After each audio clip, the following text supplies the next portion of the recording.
Iya, sudah seumur-umur tadi belum direkam juga, lupa nih. Ya udah, mulai sekarang direkam dah. Waduh, sayang banget. Ya padahal, aduh, keasikan tadi ya.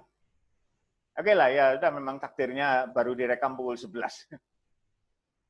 Jadi caranya begitu, kita sopan tetapi kritis.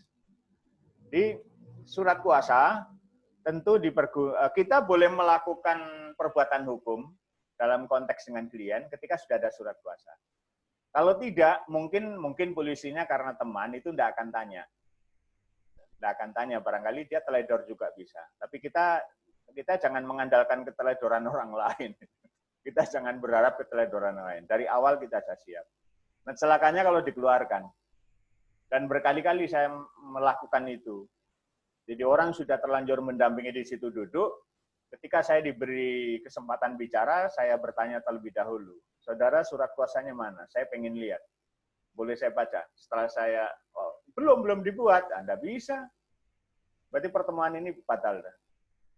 Gitu. Kalau mau dilanjutkan, bikin surat kuasa terlebih dahulu. Dan dari tadi tidak ada pernyataan bahwa yang didampingi memberi kuasa lisan kepada yang mendampingi. Tidak boleh, harus tertib itu. Kalau mungkin ya kita interupsi sebelum dilanjut. Sebelum dilanjut, mohon Anda perlihatkan surat kuasanya sebelum pembicaraan ini berlanjut. Kita dikeluarkan, kita cek. Wah, ini surat kuasa untuk pengadilan ini tingkat kepolisian belum bisa. Boleh keberatan, tidak apa-apa. Itu kritis-kritis debat-debat yang elegan gitu. Ya. Tidak watan. Jadi pengacara itu bukan orang yang tidak harus keras. Banyak juga pengacara yang kalem, ya. Dan juga tidak harus ngomongnya keras, dan tidak juga harus berdebat. Cukup kita stick balik aja pertanyaan. Ya. Seperti misalnya ya, kadang-kadang hakim mau tanya sedikit Pak. Ya oke, mau ngomong ya tidak lupa. Saya mau ngomong apa tidak lupa. Aja. Ya. Penegasan aja Pak, untuk hormat kami ketika itu diwakili oleh advokat, apakah yang menandatangani itu hanya advokat saja untuk hormat kami ini Pak? Iya, hanya advokat saja. Nah kalau dalam pelaporan itu boleh mewakili, korban itu boleh mewakili. Ya. Karena korban itu di pengadilan juga tidak berperan juga. Kalau mau mendampingi, tanda tangan juga ada apa? Untuk dan atas nama, di atas nanti. Kalimatnya tentu disesuaikan, dimodifikasi. Ya. Yang tanda tangan pengacaranya itu cukup. Tetapi biasanya dalam prakteknya, polisi minta korban sendiri yang membuat laporan. Dan ini surat kan, ini surat. Nanti di kepolisian itu akan dibuatkan LP, laporan polisi. Nah, itu yang tanda tangan yang bersangkutan, korban. Karena yang diperiksa juga korban, diperiksa pelapor, bukan pengacaranya. Tapi untuk surat pengaduan macam ini boleh saja pengacaranya, tidak apa-apa. Yang penting begini loh, apa yang kita lakukan ada dasarnya gitu aja, ya ada dasarnya. Itu intinya di situ. Kalau kita mau mewakili ada surat kuasanya, kita mendampingi ada surat kuasanya, kita tanda tangan ada kewenangannya. Jadi tidak melampaui kewenangan misalnya. Di situ untuk apa saja, itu ada limitasinya dalam surat kuasa. Untuk apa saja. Kalau dalam perkara perdata itu harus detail. Apakah termasuk untuk banding dan kasasi? Apakah termasuk untuk mengajukan eksepsi? Untuk mengajukan rekonvensi? Itu kalau tidak disebutkan, nah berarti dia tidak diberi kuasa. Orang yang tidak diberi kuasa mengajukan rekonvensi dalam perkara perdata, kemudian dia mengajukan rekonvensi, ya dia posisinya tergugat ya, mengajukan rekonvensi, ya itu NO, tidak diberi kuasa rekonvensi kok. Kita disuruh beli rokok atau sekaligus korek gitu loh. Kalau disuruh beli rokok, jangan beli korek. Kalau disuruh beli rokok dan korek, kita beli rokok dan korek. Kalau disuruh beli korek, ya jangan rokok, karena korek belum tentu untuk merokok. Walaupun rokok harus pakai korek gitu. Di surga nanti boleh merokok boleh. Tapi ya ingat, di sana tidak ada api gitu ya. Jadi akhirnya tidak merokok juga. Guyon. Gitu ya. Jadi limitasinya jelas. Dalam perkara pidana juga demikian. Nah, kalau ketemu pengacara yang cermat, itu akan jadi bahan gitu. akan jadi bahan kalau limitasinya kita tidak detail, batasannya tidak detail, itu jadi bahan serangan. Nah, nanti lihat surat kuasa saya itu sangat detail. Sangat detail. Mau diserang dari mana kayaknya sulit ya. Sampai sekarang belum pernah diserang gitu. Walaupun saya paling hobi nyerang surat kuasa. Karena sudah serangan kuasa patah, rampung, tugas selesai. Honor utuh. Iya. Pekerjaan yang 4 bulan, udah 2 kali sidang selesai, mau apa lagi kan? Udah selesai, perkara udah selesai. Besok ngajukan lagi. Nah, itu perkara lain udah. Ya, transaksinya lain. Perjanjian telah berakhir, kan begitu loh. Awal kita lihat surat kuasa. Oke ya, lanjut ya. Lanjut terlebih dahulu ya. Nanti gampang nanti. Kita masih punya banyak waktu. Tapi terima kasih. Nah, ini kalau sudah ada laporan, kemudian ini apa ini? Didengar keterangannya sebagai, ini bukan sebagai klarifikasi, tapi sebagai ini langsung ya, sebagai saksi. Ya, baik. Saya kira klarifikasi tidak usah kita bahas. Jadi undangan sebagai saksi. Ini yang penting, ya, yang penting pertama ini lihat, kalau ini dasar seringkali tidak keliru. Karena biasanya sudah ada formatnya, jadi tidak keliru. Nah, yang keliru di sini seringkali nama, karena nama orang lain. Nah, kalau keliru boleh tidak datang. Ya, boleh tidak datang. Kalau datang berarti tidak dianggap tidak keliru. Orang namanya Edi, EDY, dipanggil Edi, EDI, kok datang, berarti dia Edi, bukan EDY.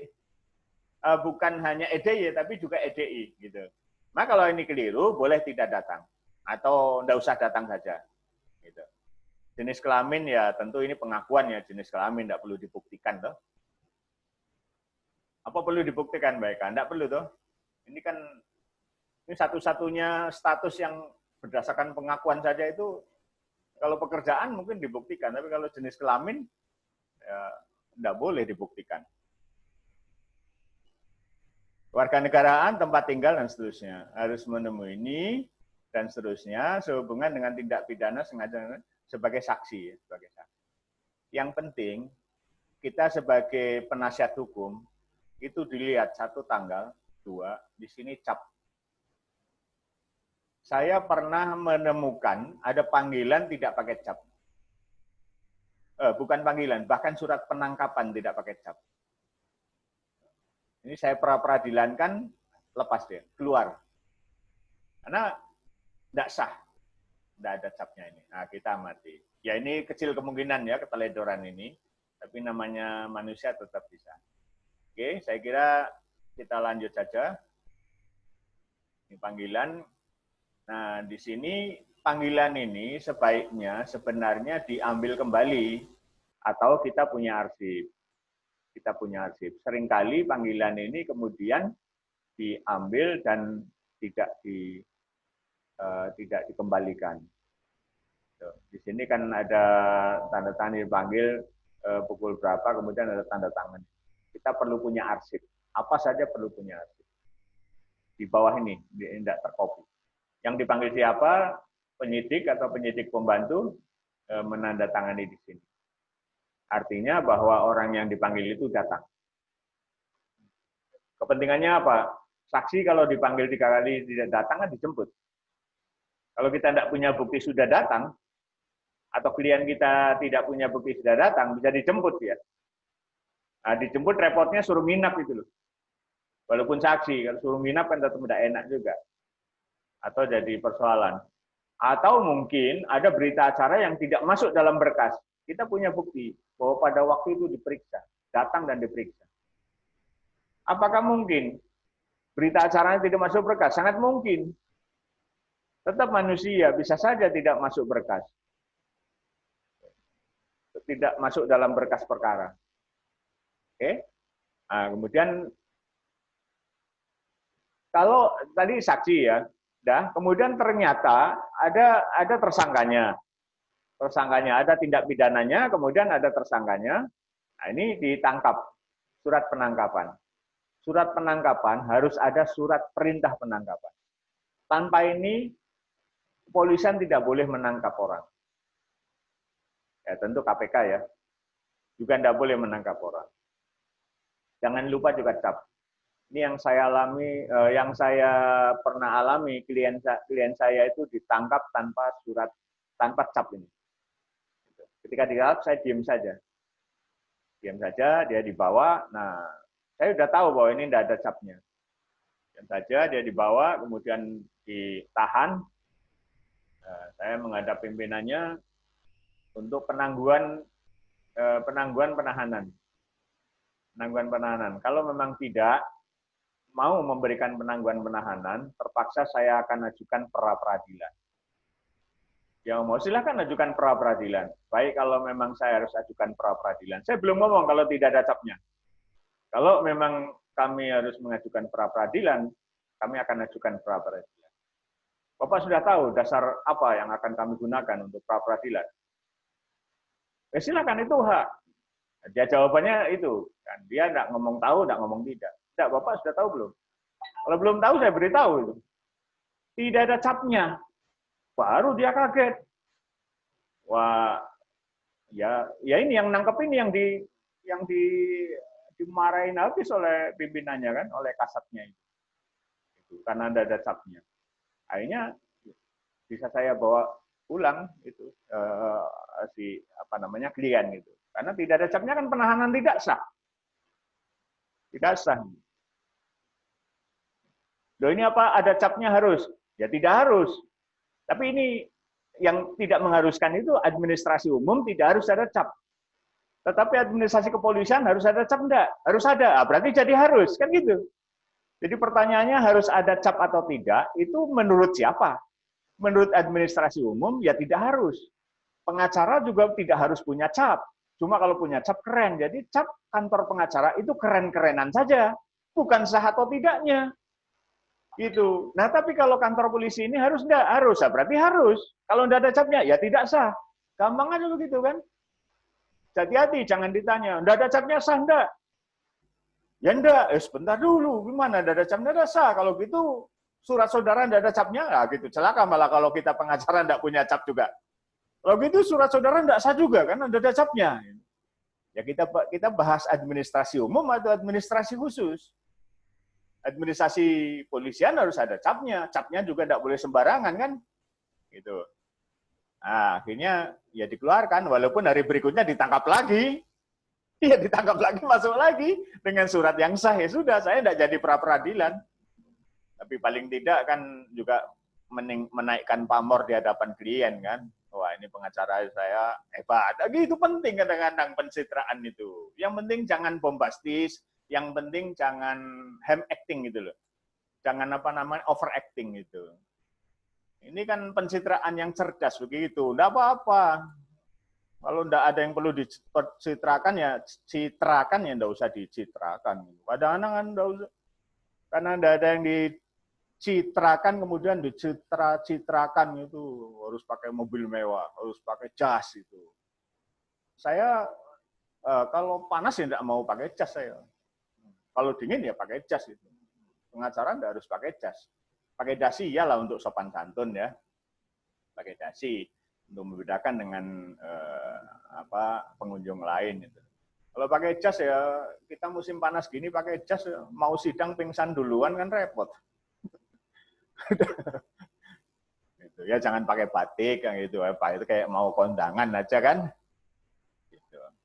Ya gitulah, jadi tidak ada aturannya juga, pengacara harus pakai jas. Kalau sidang pidana harus pakai toga ya, harus pakai toga ya. Oke ya, lanjut ya. Nah, ini ada tanda tangannya juga. Ini tadi penangkapan ya. Penangkapan itu ada tanda tangannya, tersangka bisa, keluarganya bisa.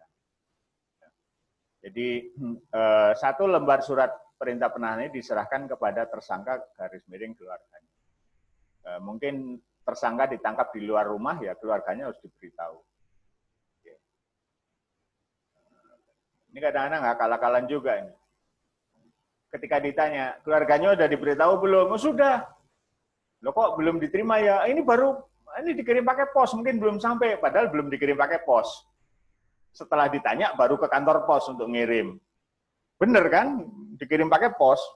Cuma belum itu, kata-kata belum atau akan itu tidak disebutkan.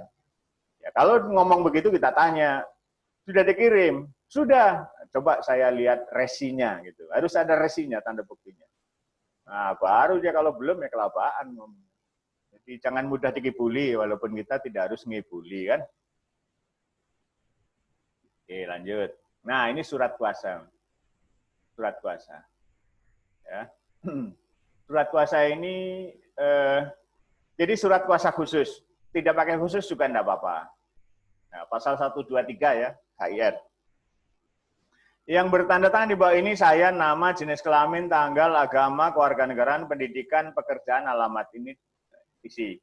Kalau perkara pidana selengkap ini, agama juga ditulis. Kalau perdata tidak usah nulis agama, tidak usah nulis kewarganegaraan, pendidikan tidak apa-apa. Yang penting umur. Untuk menunjukkan bahwa pemberi kuasa ini dewasa, maka perlu ditulis umur. Umur boleh, tempat tanggal lahir boleh. Gitu. Ini untuk menunjukkan bahwa yang memberi kuasa itu dewasa.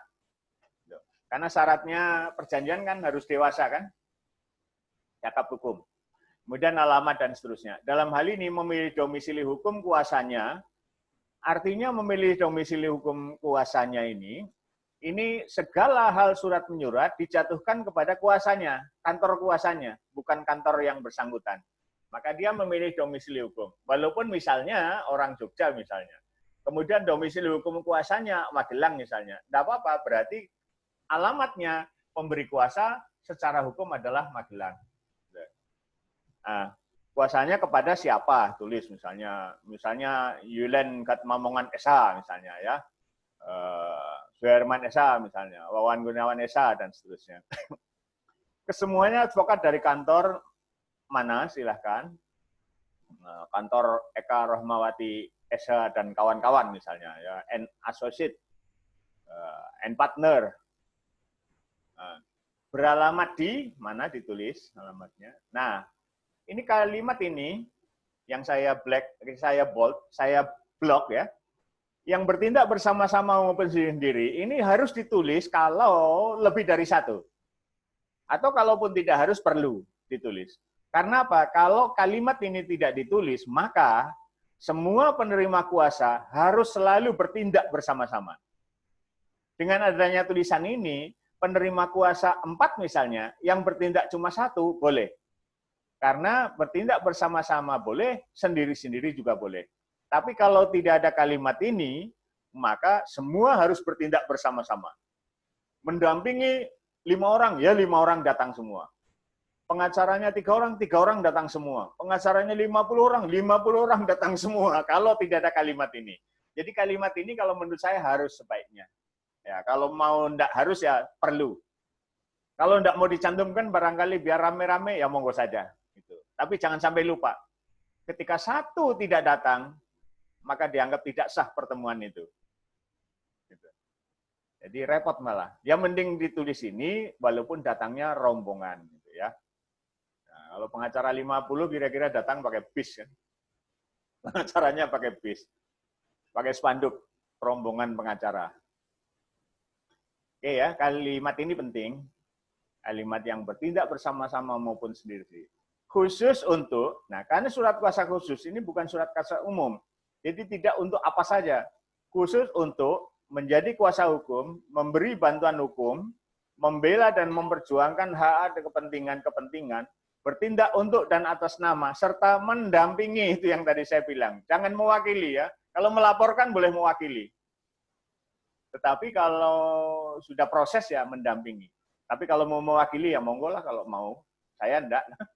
Ya, kalau saran saya bagusnya jangan. Kalau mau mungkin biar jadi pahlawan ya monggo-monggo saja gitu ya. Saya hanya mengingatkan gitu loh. Mendampingi pemberi kuasa yang diperiksa sebagai tersangka, nah monggo. Ini bisa tersangka, bisa terdakwa. Ya. Kalau terdakwa tentu tidak kepolisian, mungkin kejaksaan. Pengadilan pasti terdakwa. Di kepolisian pasti tersangka atau saksi. Ya ini menyesuaikan ini. Silakan ya. Yang penting jangan sampai keliru nanti. Di kepolisian terdakwa.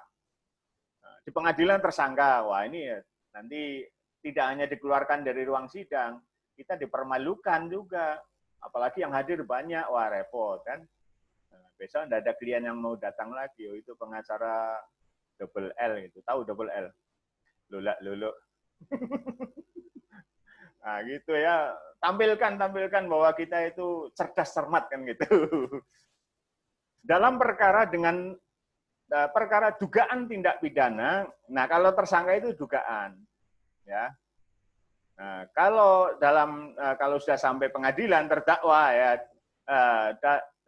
sebagai terdakwa di pengadilan negeri mana yang didakwa melakukan tindak pidana pasal berapa, tindak pidana apa, sebagaimana dimaksud pasal berapa. Surat kuasa ini harus menyebutkan pasal. Kalau sudah tersangka, pasti sudah ada pasalnya. Kalau terdakwa, pasti ada pasalnya, disebut pasalnya. KUHP, undang-undang apa ditulis. Selanjutnya memegang kuasa tersebut di atas, saya berikan wewenang. Nah ini limitasinya. Satu, menghadap dan berbicara dengan pejabat-pejabat kepolisian Republik Indonesia, walaupun sudah di pengadilan, ini perlu, karena bisa juga kita mundur ke belakang langkahnya. Pejabat pengadilan, pejabat kejaksaan, dan atau instansi pemerintah lainnya, baik sipil maupun militer, ataupun swasta, ataupun perorangan, yang ada hubungannya dengan maksud pemberian kuasa ini. Membuat dan menandatangani dan mengajukan permohonan surat permohonan penangguhan.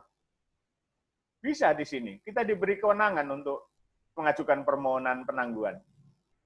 Permohonan pengalian penahanan. Dari pengalian penahanan rutan misalnya, menjadi penahanan rumah misalnya. Nah, ini boleh kita diberi kewenangan. Ya. Membaca dan meminta salinan surat-surat. Kita sebagai kuasa kita perlu meminta berita acara. Nah, di sini ada berdasarkan surat kuasa tanggal sekian dan seterusnya. Mengajukan keberatan dan hal-hal dan membantah hal-hal tidak benar. Ketika ada rekonstruksi, kita bisa membantah. Kita bisa keberatan. Gitu. Membuat, menandatangani, mengajukan dan melakukan pengaduan-pengaduan apabila terjadi penekanan fisik maupun psikis. Misalnya dipukuli misalnya. Membuat, menandatangani, mengajukan dan melakukan pengaduan apabila terjadi penekanan fisik maupun psikis, intimidasi dan seterusnya ya. Nah, termasuk bila mana perlu melakukan dan memberikan pengaduan ke Propam dan atau Provos. Nah, kadang-kadang kan perlu juga ini. Nah, kalau sudah, kenapa ditulis semacam ini sampai lengkap? Kita mendampingi tersangka atau terdakwa itu tidak cukup mudah untuk bertemu. Kalau setiap langkah harus minta kuasa, setiap langkah minta kuasa, bayangkan coba, kita bolak-balik ketemu padahal sulit. Apa tidak merepotkan? Kalau sudah begini, kita bisa melangkah dalam berbagai langkah. Mungkin perlu laporan ke Komisi Kepolisian. Apabila tekanan dilakukan oleh pihak kepolisian. Nah, ini yang terakhir ini, jangan lupa, barangkali kita perlu pra-peradilan. Mau pra-peradilan ke rutan, minta tanda tangan. Capek. Ya. Minta tanda tangan di ruang tunggu aja udah. Yang megang kunci seliwer-seliwer, mundar-mandir, belum dibuka-buka coba. Saya dulu pernah tanya, zaman masih pakai mesin ketik, pernah lihat polisi menyidik pakai mesin ketik. Saya tanya, kenapa enggak pakai komputer gitu? Mesin tik itu membuat orang yang diperiksa itu bergetar gitu. Gluk, kan gitu. Iya, ternyata itu katanya itu. Padahal saya pikir merepotkan, tidak ada tombol delete, tidak ada tombol backspace. Tapi itu membuat orang jadi terpengaruh. Udah teror tersendiri itu pakai mesin tik. Nah, itu. Bayangkan, mungkin pernah magang ya, pernah ikut di kantor pengacara gitu.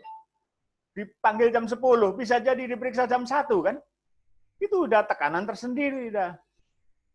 Nah, apalagi kita mau minta tanda tangan itu. Celakanya asumsi orang-orang itu, asumsi penegak hukum lain, dikiranya pengacara itu enak. Enaknya apa? Dibayar oleh klien, sedangkan mereka tidak dibayar. Mereka lupa dibayar oleh negara, kita tidak. Ya enggak. Gitu. Tapi namanya bayaran rutin itu kan sering memang bikin lupa. Mereka udah dibayar negara, dikiranya nggak dibayar. Kita dibayar klien, wah enak kamu dibayar. Emangnya lu nggak dibayar? Nah ini sapu jagatnya. Pada pokoknya pemegang kuasa ini diberikan wewenang untuk berbuat segala upaya yang baik dan berguna bagi pemberi kuasa sehubungan dengan maksud pemberian kuasa meskipun dalam surat kuasa ini tidak disebut satu persatu. Ini sapu jagatnya di situ. Pemberian kuasa ini boleh ya disebutkan hak retensi boleh, disebutkan hak substitusi boleh. Tapi utamanya hak substitusi itu perlu disebutkan. Karena ketika kita berhalangan, kita bisa melimpahkan kuasa ini kepada pihak lain. Baik sebagian maupun seluruhnya. Jangan sampai pemberi kuasa dirugikan karena kita berhalangan menjalankan tugas. Di sini ditulis kota mana, ditandatangani, kemudian tanggal berapa. Pemberi kuasa, penerima kuasa. Nah, soal matre tadi yang ditanyakan, itu sebenarnya matre itu tidak membuat surat kuasa ini sah atau tidak. Dengan memasang matre, menempelkan matre tempel, ini surat kuasa ini sudah dibayar pajaknya kepada negara, pajak matre. Tetapi oke lah, sebaiknya daripada kita pusing-pusing berdebat ya, 6.000 kita pasang saja. Walaupun sebenarnya kalau mau main-main boleh juga tidak dipasang matre kemudian berdebat. Tapi ngapain lah kita buang-buang energi. Secara teori menurut saya tidak dipasang matre itu tidak membuat surat kuasa ini tidak sah. Surat kuasa ini sah. Kwitansi tidak harus dibuat di atas kertas kwitansi, di atas kertas bekas bungkus rokok, asal diakui tanda tangan dan diakui jumlahnya oleh semua pihak, tanda terima uang tersebut sah, walaupun dibuat di atas kertas bekas bungkus rokok. Kan begitu. Kertas kwitansi kalau memang harus, mana kertas kwitansi format yang baku? Tidak ada kan? Semua pakai modal sendiri. Bahkan kertas biasa kayak gini pun juga boleh menjadi kwitansi. Nah gitu. Cuma ketika mau menjadi alat bukti memang harus pakai matre. Harus bayar matre, bayar pajak matre. Nah sebaiknya ya, saya tidak berani mengatakan sahnya surat kuasa pakai matre, tetapi saya anjurkan pakai matre, biar tidak ribet atau ribut. Kita berdebat menang tapi capek buang energi kan, hal yang tidak.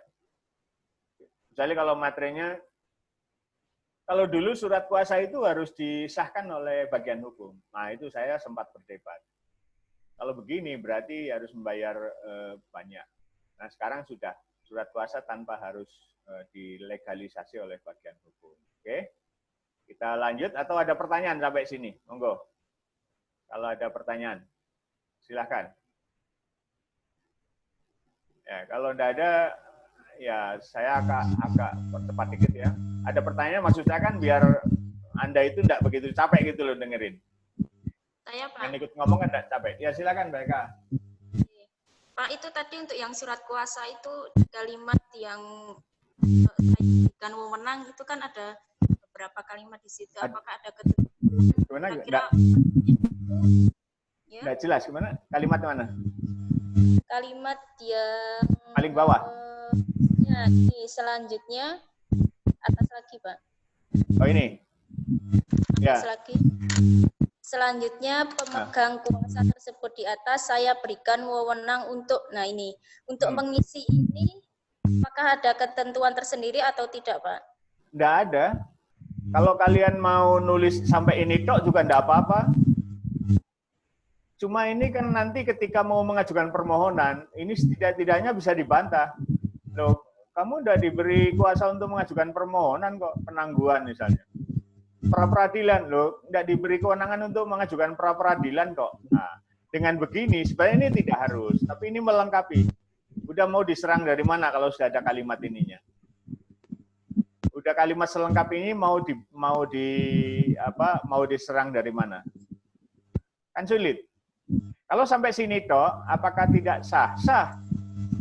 Sah. Hanya ketika melakukan tindakan-tindakan hukum yang berkaitan dengan apa yang saya tulis di sini, ini bisa terbantahkan gitu. Mau mengajukan pra-peradilan, nah berarti harus surat kuasa khusus untuk pra-peradilan. Kalau begini kan sudah ada. Dan ini bisa dipertahankan. Oh, ini harus surat kuasanya harus surat kuasa tersendiri pra peradilan itu. Nah, kita pertahankan, ini sudah disebutkan di sini kok. Gitu. Kurang apa gitu. Hanya saja kalau mungkin harus dibutuhkan aslinya. Itu soal lain. Kalau ini bisa diterima ya selesai. Gitu. Jadi maksud saya kalimat selanjutnya dan seterusnya ini agar kita leluasa untuk bertindak hukum, melakukan perbuatan hukum untuk kepentingan klien. Tetapi sebenarnya sampai sini saja cukup. Nah, gitu. Ya. Kalau saya sampai sini, bahkan sampai sini. Hak retensi ini juga saya sebutkan apa? Kalau klien tidak bayar, kita bisa mengambil barang milik dia. Hak retensi. Hak menahan. Mungkin ada dokumen yang kita pegang, dokumen klien kita pegang, dia tidak bisa ngambil sebelum melunasi kewajibannya. Hak retensi, hak menahan barang-barang pemberi kuasa. Gitu, baik ya. Ya, ada pertanyaan lain? Cukup? Baik, ada yang lain enggak? Ini kayaknya udah capek ya Mas Herman ya. Ya santai aja kalau udah, makanya kita beri kesempatan bicara itu kan biar enggak capek. Orang dengerin terus capek, saya paham. Saya kan berpuluh-puluh tahun jadi pendengar. Berapa puluh tahun saya jadi mahasiswa kan, jadi pendengar, capek. Saya paham sekali nasib saudara sebagai pendengar ya, Mbak Dewi ya. Capek dengerin orang. Ini orang ngomong baik lah, kalau silakannya kalau ketemu orang cerewet itu, aduh capek betul. Pak, mau tanya Pak. Ya silakan, siapa? Nih. Surat kuasa itu ada masa berlaku nggak Pak? Misalnya apanya? Untuk berapa bulan ke depan, misalnya kayak gitu. Apanya yang berlaku? Surat kuasa itu ada masa berlaku nggak? Ya ada masa berlakunya, tentu ada. Masa berlakunya kan begini, pertama sudah selesai, masa berlaku habis. Yang kedua, pemberi atau penerima meninggal dunia, habis.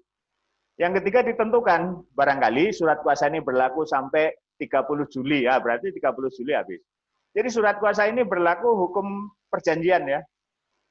Ya, pasal 1320 berlaku, KUH Perdata. Nah, ada masa berlakunya, ya ada. Kalau sudah selesai, ya sudah. Selesai pekerjaan, sudah.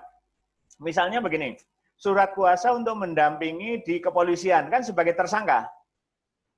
Nah, sudah dilimpahkan ke pengadilan, ya surat kuasa di kepolisian selesai. Dengan surat kuasa baru di pengadilan. Begitu. Jadi ada masa berlakunya. Atau mungkin masa berlakunya ditentukan. Masa berlakunya 30 Juli, ya sudah, tanggal 1 Agustus sudah tidak berlaku lagi. Boleh. Lihat saja pasal 1320 KUH Perdata. Ya, ada lagi? Ada, Pak. Silakan kalau mau minum, silakan. Kalau mau kopi ini saya ada di sini. Pak. Ya. Mas Yulen mau ngopi? Silakan Mbak Yulen. Silakan Mbak Eka. Hak retensi Pak. Retensi. Sudah ada kok tadi. Ya, untuk hak retensi itu. Presensi sudah di-share kok. Belum terbaca ya? Hak retensi, Pak. Oh, retensi. Aduh, maklum udah tua, maklum. Nah, kalau begini ini udah merasa tua, kalau yang lain merasa muda aja. Retensi itu hak menahan, ya. Pasal 1412 KUH Perdata. Iya. Ya. Jadi itu memang perlu dijelaskan dari awal kepada klien atau bagaimana, Ya Pak? perlu. Bukan hanya hak retensi yang perlu dijelaskan. Seluruh isi surat kuasa harus dijelaskan kepada klien. Itu fairnya begitu. Tetapi walaupun tidak dijelaskan, kalau klien sudah tanda tangan, berarti klien dianggap sudah jelas.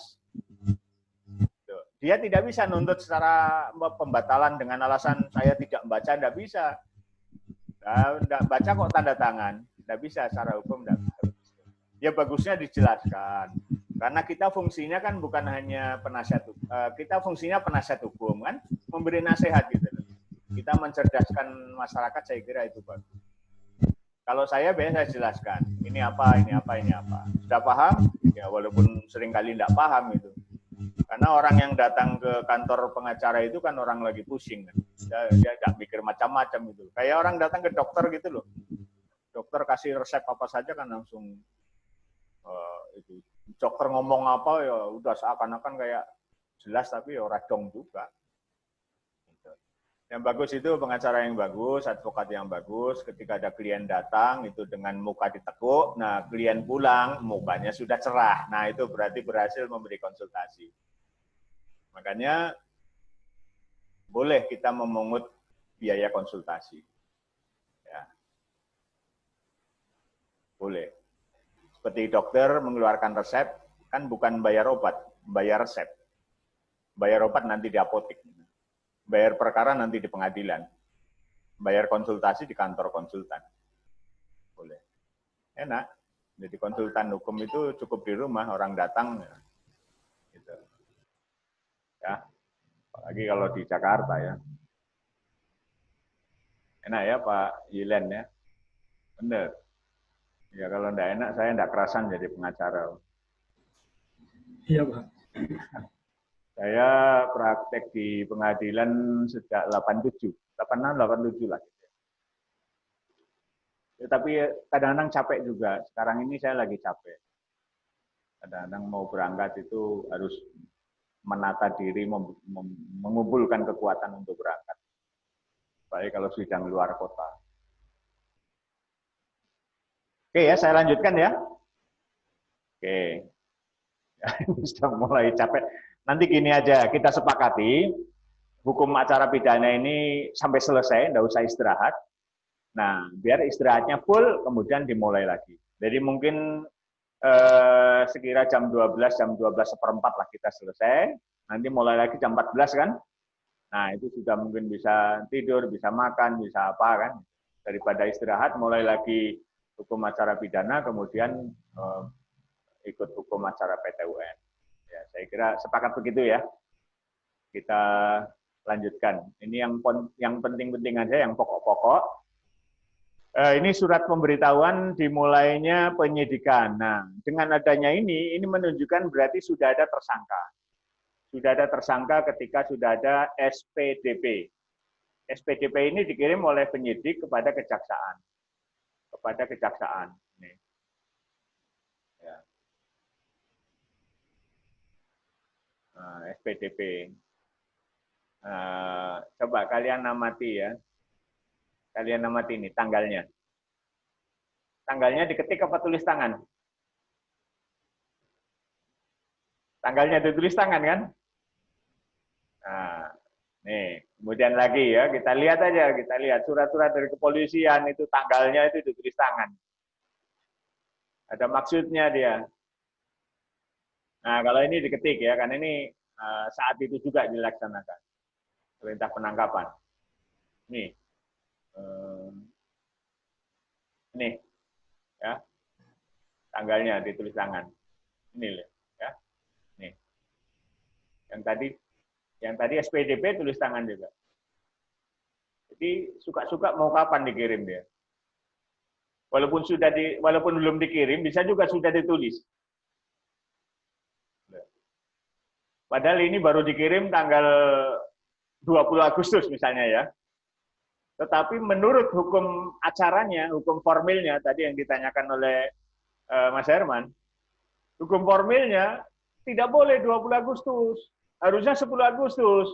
Dikirimnya 20 Agustus, tapi tanggalnya 10 Agustus. Itu. Jadi tidak ada pelanggaran hukum acara. Misalnya, ya ini anti chatting yang semacam ini. Ini tidak bisa kita bantah. Ya, tapi ya begitulah perilakunya. Oke, ini kita lihat berita acara. Berita acara harus ada pertanyaan-pertanyaan yang pokok ya di sini yang tidak boleh tidak. Pertama, sehat. Kedua, menguasai bahasa Indonesia. 3, harus ditanya didampingi penasihat hukum atau tidak. Si tersangka atau terperiksa atau saksi harus ada penjelasan itu. Yang penting ini juga penting, tetapi kalimat terakhir, pertanyaan terakhir ini. pertanyaan terakhir, tolong jangan dilewatkan. Nih, ya. Masih adakah keterangan lain yang akan saudara sampaikan kepada pemeriksa? Dan dalam pemeriksaan ini, apakah saudara merasa dipaksa atau ditekan oleh pemeriksa atau oleh orang lain? Nah, pertanyaan ini manfaatkan dengan sebaik-baiknya. Di sini kita bisa membantah keterangan sebelumnya. Kita bisa menjelaskan lebih lanjut keterangan sebelumnya. Jadi di sini terperiksa, tersangka atau saksi, itu bisa menganulir keterangan sebelumnya. Bisa menjelaskan lain keterangan sebelumnya. Bisa memperbaiki keterangan sebelumnya. Dan bisa juga kalau mau mengajukan ahli di sini, ada, jawabannya ada. Ada yang mau saja, saya akan mengajukan ahli misalnya. Nah di sini kesempatannya. Nah kalau ini tidak dipakai ya. Nah, keterangan lain sudah tidak ada lagi. Sebaiknya ini dimanfaatkan sebaik-baiknya. Pertanyaan terakhir. Sebelum tanda tangan ini pasti ada pertanyaan ini. Masih ada yang akan saudara sampaikan. Sampaikan aja.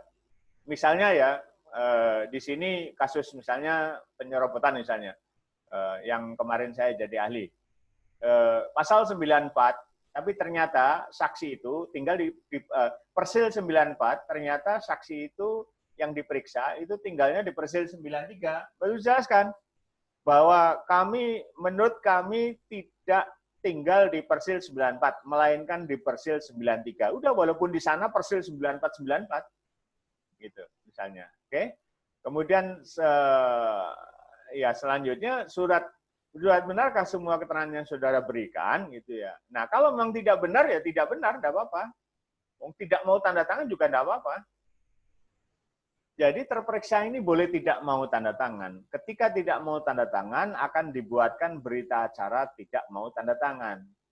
Ketika tidak mau didampingi penasihat hukum, maka akan dibuatkan berita acara mengapa tidak mau didampingi penasihat hukum. Harus ada berita acara. Oke ya, saya lanjut biar lebih cepat.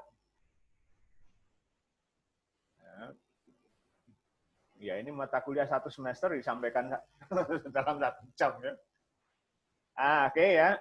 Jadi begini, saudara. Sebagai penasihat hukum, itu jangan kemudian kita hanya diam mendampingi, tetapi kita harus juga paham ya, seorang tersangka itu berhak memperoleh turunan berita acara pemeriksaan.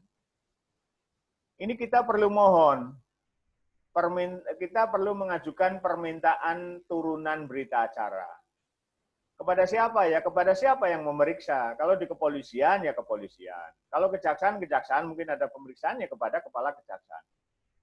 Kalau nanti sudah sampai pengadilan, kepada majelis hakim, kita minta salinan berita acara. Nah, ini contohnya. Ini kebetulan berita acara kepolisian ya. Nah, oke. Berkenaan dengan ini dan seterusnya, berdasarkan surat kuasa khusus bermateri cukup, tanggal sekian, dalam perkara tidak pidana dan seterusnya, menyampaikan permintaan untuk dapat diberikan turunan atau kopi berita acara pemeriksaan dalam perkara Akwo. Permintaan ini didasarkan kepada pasal 72 KUHP beserta penjelasannya. Nah, ini pasal 72 dikutip.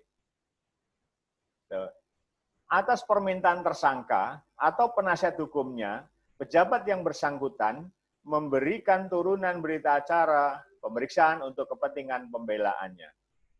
Apa yang dimaksud berita acara? Ada dalam penjelasan. Tuh. Ada dalam penjelasan. Yang dimaksud dengan untuk kepentingan pembelaannya ialah bahwa mereka wajib menyimpan isi berita acara tersebut untuk diri sendiri. Jadi hanya untuk kepentingan pembelaan. Tidak kemudian meminta berita acara untuk dikirim ke wartawan. Tidak untuk itu. Untuk kepentingan pembelaan. Artinya harus menyimpan isi berita acara tersebut untuk diri sendiri. Ini tersangka ya, kalau saksi tidak berhak. Yang dimaksud dengan turunan ialah berupa fotokopi boleh. Fotokopi boleh atau mungkin tindasan pakai karbon. Yang dimaksud dengan pemeriksaan dalam pasal ini ialah pemeriksaan dalam tingkat penyidikan. Hanya untuk pemeriksaan tersangka. Kalau tingkat penyidikan di kepolisian, BAP tersangka. Kalau di tingkat penuntutan, nah ini semua berkas termasuk surat dakwaan. Jadi kalau di pengadilan, semua berkas berhak memperoleh. Terdakwa berhak memperoleh semua berkas. Dalam tingkat penuntutan, ialah semua berkas perkara termasuk surat dakwaan. Jadi terdakwa harus memperoleh surat dakwaan, dan terdakwa berhak mendapatkan berkas perkara. Gitu. Nah, pemeriksaan tingkat pengadilan termasuk putusan hakim. Setelah selesai berhak atas putusan hakim, termasuk berkas perkaranya. Gitu. Nah, ini penting untuk bagaimana kita bisa membela hak hukum klien kita. Kalau kita tidak tahu berkas perkara, kita kan tidak membaca saksi-saksi yang dalam perkara tersebut itu ngomong apa. Kita kan tidak tahu ketika jadi tersangka. Nah, dengan pemeriksaan di pengadilan, kita dapatkan dakwaan, kita dapatkan berkas perkara, kita jadi tahu apa hasil resum et repertum, visum et repertum. Kita jadi tahu apa saksi itu ngomongnya apa gitu. Kita bisa belajar di situ, kita pelajari untuk kepentingan pembelaan. Nah, ini penting. Ini jarang sekali digunakan gitu. Jadi orang mendampingi terdakwa di pengadilan, udahlah kosongan saja gitu. Padahal kita perlu membuat pembelaan dengan dasar berkas perkara yang kita pelajari. Beberapa kali saya menemukan perkara yang ternyata berkasnya itu lemah sebenarnya. Sehingga dibawa ke pengadilan, ya beberapa kali saya mendampingi klien, akhirnya bebas.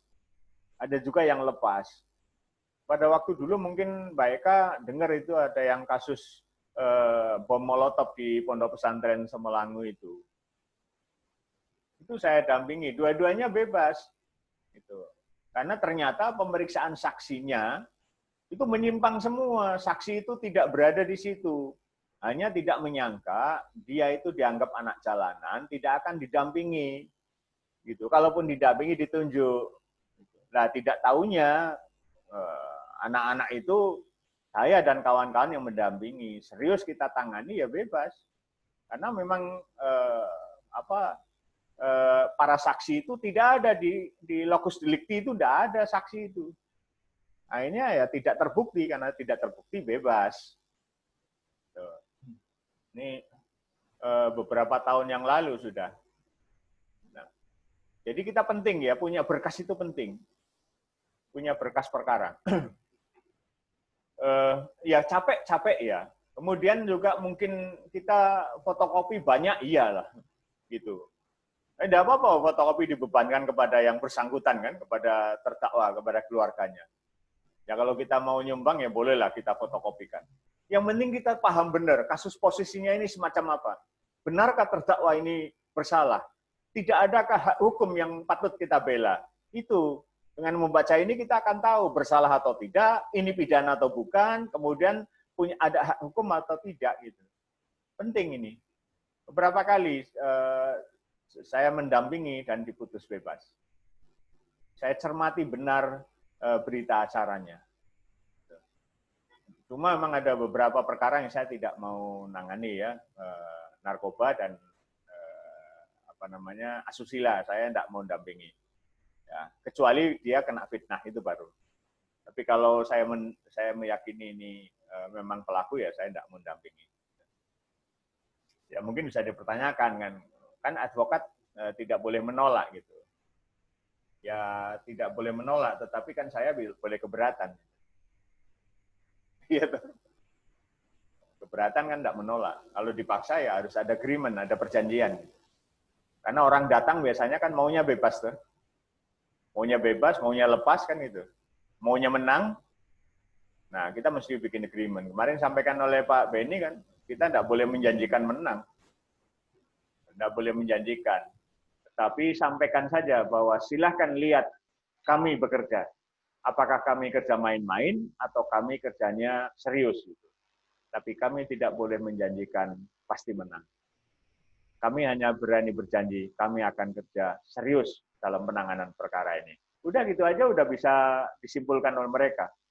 Wah ini kayaknya menang nih. Gitu. Nggak usah ngomong, oh pasti menang. Kalau pasti menang mereka suka. Gitu. Orang kalau pengobatan dipasang pasti sembuh, banyak yang datang gitu loh. Soal sembuh atau enggak nanti, ya nanti habis itu ya apa namanya ditutup kan kalau ternyata enggak banyak sembuh. Tetapi ketika dipasang pasti sembuh, orang berduyun-duyun datang. Ketika terbukti ternyata banyak yang enggak sembuh, barulah dikukut itu. Ditarik itu papan nama. Ya apa mau begitu jadi pengacara? Laris sebulan, bulan berikutnya libur. Nah, kalau bisa kan jangan libur-libur gitu loh. Bagaimana caranya? Ya kita fair aja, kita objektif. Wah ini kayaknya berat nih. Perkara ini berat nih. Perkara ini kayaknya, tapi ya masih ada celahnya gitu. Ya, namanya pengacara itu lubang jarum aja harus bisa dilalui gitu ya. Nah, walaupun ada anekdot juga yang pengacara itu handuk kering aja bisa diperas. Handuk kering aja bisa diperas. Apalagi handuk basah. Paham? Handuk kering aja bisa diperas. Ya, kita jangan jadi pemeras. Gitu. Ada orang datang, ini makanan empuk nih. Menang, oh pasti menang. Berhasil, pasti berhasil. Lu berani bayar berapa? Jangan begitu ya. Kita pakai ilmu lah. Oke, saya lanjut ya. Jadi, ini juga tidak harus pakai materai. Jadi, kadang-kadang orang latah pakai materai gitu ya. Ya, enggak usah pakai materai, enggak apa-apa. Oke, lanjut. Nah, ini permohonan penangguhan. Nah, ketika sudah ditahan, kita perlu mengajukan permohonan penangguhan. Ada dua macam permohonan dalam hal penahanan. Pertama, permohonan penangguhan. Yang kedua, permohonan pengalian jenis penahanan. Permohonan penangguhan, ajukan. Ya, ajukan. Ini contohnya nanti bisa dibaca ya, tidak usah saya baca satu-satu. Permohonan penangguhan diajukan. Setelah kita mengajukan permohonan penangguhan ditolak, kita ajukan permohonan pengalian jenis penahanan. Ditolak juga, ya sudah, tidak ada lain. Gitu. Jadi, jangan lelah untuk mengajukan permohonan gitu loh. Kita diberi kewenangan oleh pemberi kuasa untuk mengajukan permohonan, jangan lelah. Ajukan penangguhan. Penangguhan biasanya tidak ditolak, tapi tidak dibalas. Nah, ketika tidak dibalas atau ditolak, ajukan permohonan pengalian jenis penahanan. Jenis penahanan itu ada penahanan rutan, penahanan rumah, penahanan kota kan. Ajukan aja. Nah, tentu untuk mengajukan harus didasari pada argumentasi ya. Nah, kalau ini contohnya bahwa tersangka merupakan tulang punggung ekonomi keluarga. Sehingga dengan penahanan ini tersangka tidak dapat mencari nafkah. Kemudian istri dan anak bersedia menjamin tersangka tidak akan melarikan diri. Mengapa orang ditahan? Karena dikhawatirkan melarikan diri, dikhawatirkan merusak atau menghilangkan barang bukti, dikhawatirkan menyulitkan pemeriksaan.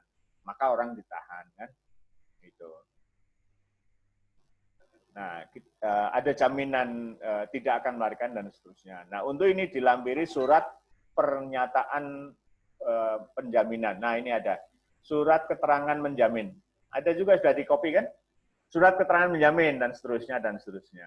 Oh ini kasus itu, kasus yang bom molotov itu ini. Tahun berapa? 2008 ya? 2010 itu putusan kasasi bebas. Karena jaksanya kasasi. Jadi putus bebas. 2010, udah berapa 11 tahun yang lalu. Nah ini surat keterangan menjamin. Ini tidak harus begini, tetapi boleh dimodifikasi. Suka-suka, fontnya juga terserah. Pakai font Arial ya boleh. Tapi jangan kemudian ukuran fontnya 50 gitu kan, dan dibutuh berapa halaman. Ya, yang normal-normal saja. Hanya yang perlu diingat, ini berdasarkan pengalaman, kalau di tingkat pertama pengadilan negeri, itu hakimnya banyak yang muda. Tulisannya font ukuran 11 aja masih bagus terbaca.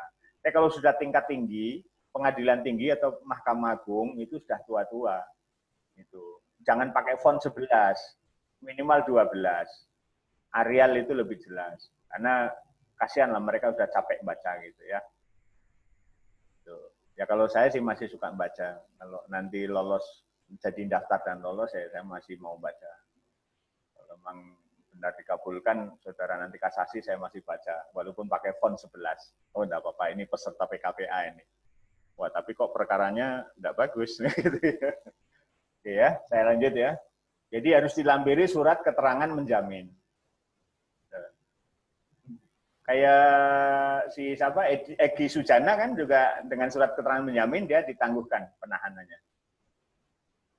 Karena ada yang menjamin. Jadi jaminan itu ada dua, satu uang, dua orang. Jadi orang atau uang. Seringkali yang bisa jadi yang diterima jadi jaminan ya uang gitu. Kemudian orang. Kalau orang saja agak sulit. Kecuali perkara itu perkara yang menarik perhatian massa, biasanya orang saja sudah cukup. Kayak Egy Sujana itu tidak uang. Tapi kalau perkara biasa di daerah itu ya, saya kira jaminannya ada jaminan uang. Dan jaminan uang dikembalikan kalau ternyata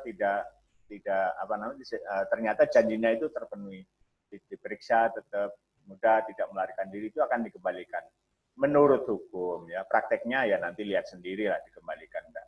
Saya enggak ngomong enggak loh ya. Saya tidak ngomong uangnya enggak dikembalikan, tapi nanti lihat sendiri dalam prakteknya. Jadi saya tidak bisa dikategorikan memfitnah. Saya hanya mengajak, mari kita lihat prakteknya. Ya Mbak Dewi. Oke, ini surat perintah apa ini? Surat perintah penahanan. Oke ya, saya lanjut saja. Surat perintah penahanan, udah, saya kira ada tadi penangkapan dilanjutkan. Biasanya penangkapan dilanjutkan penahanan. Maka ketika ada penangkapan, langsung bikin surat kuasa. Dan surat kuasa jangan lupa ada permohonan. Permohonan apa? Ya, termasuk permohonan penangguhan. Tadi kan ada dalam klausul selanjutnya diberi wewenang dan seterusnya mengajukan permohonan. Nah, permohonan penangguhan. Itu jangan lupa dimasukkan di situ. Nah, jadi ketika ada klien kita itu ditangkap, langsung kita segera bikin surat kuasa. Nah, sebaiknya sudah punya format surat kuasa di komputer, sehingga ketika ada klien langsung tinggal ngisi namanya. Tidak perlu nyusun lagi, buka lagi materi PKPA kan. Padahal udah ditumpuk, enggak karu-karuan, enggak tahu alamatnya di mana ini, enggak tahu rimbanya materi PKPA, dicari-cari, enggak ketemu-ketemu, akhirnya klien enggak jadi tanda tangan kuasa. Sebentar ya, saya mau nyari ini, konsep surat kuasa hilang nih. Apa udahlah katanya pakai kertas bungkus koran, bungkus rokok sah. Ya itu kan kwitansi, kalau surat kuasa ya jangan ya. Sah tapi enggak etis lah. Yang diingat-ingat bungkus rokok ada. Surat perpanjangan penahanan. Nah, ini surat perpanjangan penahanan itu kita harus sangat memperhatikan surat perpanjangan penahanan. Karena seringkali orang yang menahan, pejabat yang menahan, seringkali lupa memperpanjang. Gitu. Jadi ketika masa tahanannya habis sampai kapan, amati, ada enggak surat perpanjangan? Ini saya alami, berkali-kali saya alami. Tersangka sudah ditahan, masa penahanannya habis, tidak ada perpanjangan. Kalau dia tidak didampingi oleh advokat, mungkin lancar-lancar saja tidak ada yang protes. Tapi kalau kita mendampingi dia sebagai advokat, kalau masa penahanannya habis, kita jangan ngomong, besok masa penahanannya habis loh ya, kalau udah ada surat penahanan, perpanjangan saya protes, wah itu akan dibikinkan. Diam aja, nunggu aja hari-hanya. Hari-hanya kita datangi, ini tidak ada surat perpanjangan penahanan. Terus, klien kami harus keluar dari tahanan. Waktu itu saya gedor rumah tahanan itu. Jam 12 malam. Kenapa? Jam 12 tanggal berapa sekarang? 11 Juli berakhir kapan? 12 malam kan? Nah, kantor berakhir jam 4. Kalau sudah jam 4 tidak ada surat perpanjangan, jam 5 lah, jam 6 tidak ada surat perpanjangan penahanan. Berarti tidak akan ada perpanjangan penahanan. Masa sudah di luar jam kantor? Mau mereka? Tidak mau. Nah, dengan tidak mau kalau sudah jam 6 tidak ada perpanjangan, yakin dengan seyakin-yakinnya tidak ada perpanjangan. Jam 12 malam kita datangi waktu itu. Cuma saya tidak bawa wartawan gitu, jadi tidak rame. Jam 12 malam, rutan kita gedor, saya sampaikan, klien kami, masa penahanannya habis tanggal sekian, habis jam sekian. Untuk itu saya akan bawa dia pulang. Wah, rame geger. Kepala rutan ditelepon kepala mami. Akhirnya tetap kami tidak bisa bawa. Kan kami tidak boleh juga masuk kamar, masuk sel, kemudian kita tarik kan gitu ya. Tindak pidana tersendiri nanti malah. Oke, yang penting kan ini ada action. Bukan action itu apa namanya, over action, bukan ya. Yang penting ada tindakan gitu. Pemberitahuan secara hukum. Udah. Akhirnya pagi-pagi jam 6, saya ngomong sama teman-teman, kita mati pengadilan. Rame pasti. Bener, belum jam 6 pengadilan sudah rame. Pernah lihat ada jam sebelum jam 6 pengadilan rame? Nggak ada, jam kantor jam 8. Jam 6 sudah rame itu sebelumnya itu. Karena apa? Harus bikin perpanjangan. Itu. Saya bilang sama teman, mari kita tonton. Ada tontonan menarik ini di depan pengadilan. Wah, mereka ribut. Mereka nggak lihat kami. Udah habis itu, jam 8 diantar ke kantor. Ini surat perpanjangannya, Pak. Baru dibuat kan. Dia bilang gitu. Ya, wah saya nggak tahu lah. Itu yang nganter kan ya bisa aja ngomong nggak tahu, jurusita. Kan boleh aja dia ngomong nggak tahu. Memang itu bukan urusan dia. Dia kan urusannya nganter kan. Itu. Sudah, akhirnya diperpanjang juga. Ya sudah. Nah, tetapi secara hukum, klien kita itu ditahan secara melawan hukum dari jam 00 sampai jam 8. Iya enggak? Saya laporkan ke Komnas HAM, dipindahlah itu kepalanya. Enggak boleh orang menahan 1 detik pun enggak boleh kok. Ini dari jam 00 sampai jam paling cepat itu sampai jam 6 lah gitu. Perpanjangan baru diterima jam 8. Sampai jam 8 enggak boleh itu. Itu harus diganti rugi. Saya tanya pada keluarganya, ini mau tuntut ganti rugi enggak? Itu enggak usah lah Pak, kami capek. Ya sudah, kan bukan kepentingan pengacaranya. Kecuali mungkin mau biar masuk koran ya bagus juga dituntut ganti rugi, ditahan selama 8 jam. Dari jam 00 sampai jam, nah gitu. Bagus juga itu. Itu pasti menang udah. Udah mau dikalahkan gimana tuh? Baru diterima kok. Masih dikurung kan. Nah, yang semacam itu perlu kita lah. Kadang-kadang jangan sudahlah. Sering lihat kan dalam persidangan pidana, bagaimana penasihat hukum ada pertanyaan cukup. Bagaimana jaksa ada pertanyaan cukup itu. Penasihat hukum cukup, ini orang ngapain ini? Ini penasihat hukum apa pelengkap persidangan gitu loh. Penasihat hukum yang memberi nasihat hukum. Ketika tidak diberi hak ngomong. Ketika dilanggar haknya protes kan itu. Cukup itu. Itu pelengkap persidangan gitu loh. Yang penting keren pakai toga dan apa itu serpet umbal putih itu. Enggak, kita mesti serius itu. Sekecil apapun perkara, kita mesti serius. Karena orang yang tidak bersalah, jangankan 1 hari, jangankan 1 tahun, 1 detik pun tidak boleh ditahan. Orang yang tidak bersalah. Maka ada adigium kan, lebih baik membebaskan 1000 orang yang bersalah daripada menghukum 1 orang yang tidak bersalah. Itu benar memang. Gitu. Oke ya, lanjut. Wah, ini kalau sudah begini saya emosi. Nah, gimana? Tidak benar kan? Dibayar negara kok. Bayar negara suruh bikin perpanjangan aja tidak sempat. Ini emang kerjaannya apa gitu loh. Giliran advokat dapat honor, iri. Udah nanti merasakan nanti advokat dapat honor, iri mereka itu. Lupa mereka digaji negara. Kita kan tidak digaji negara. Ya kalau saya dosen ada tunjangan dari negara. Ya. Cuma kan dosen bukan advokatnya yang dapat tunjangan. Oke ya, nah ini bagian tahap udah. Oke. Capek enggak? Capek Mbak Dewi? Mas Febri capek? Asik kan? Asik Pak, asik. Oh, ya, asik. Ini kalau di kelas asik ini Mbak Justin ini mahasiswa saya dulu. Ya. Enggak ngantuk loh. Dulu waktu kuliah ngantukan dia. Oke ya, nah ini surat kuasa terdakwa. Tadi kan surat kuasa tersangka, ini surat kuasa terdakwa, enggak usah kita bahas. Kalau terdakwa pasti sudah di pengadilan. Ya. Kalau terpidana pasti sudah diputus oleh pengadilan. Gitu. Nah, kalau vonisnya bersalah jadi terpidana. Masuk dia ke rutan, ke lapas ya, lapas bukan rutan, ke lembaga pemasyarakatan, jadilah dia terpidana. Jadilah dia narapidana. Keluar dari lapas, melakukan perbuatan lagi, dia disebut residivis. Gitu. Ya istilah-istilah itu jangan sampai tidak paham ya, termasuk istilah bebas dan lepas.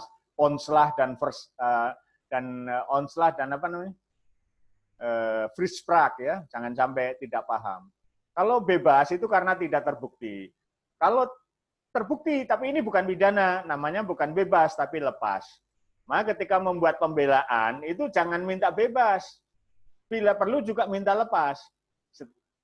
Mohon Yang Mulia Majelis Hakim yang memeriksa perkara ini berkenan untuk menjatuhkan putusan bebas atau setidak-tidaknya lepas gitu. Nah, terbukti tapi bukan pidana. Akbar Tanjung terbukti tapi bukan tidak pidana. Kalau tidak terbukti mohon bebas. Frisprach atau onslah. Oke, lanjut.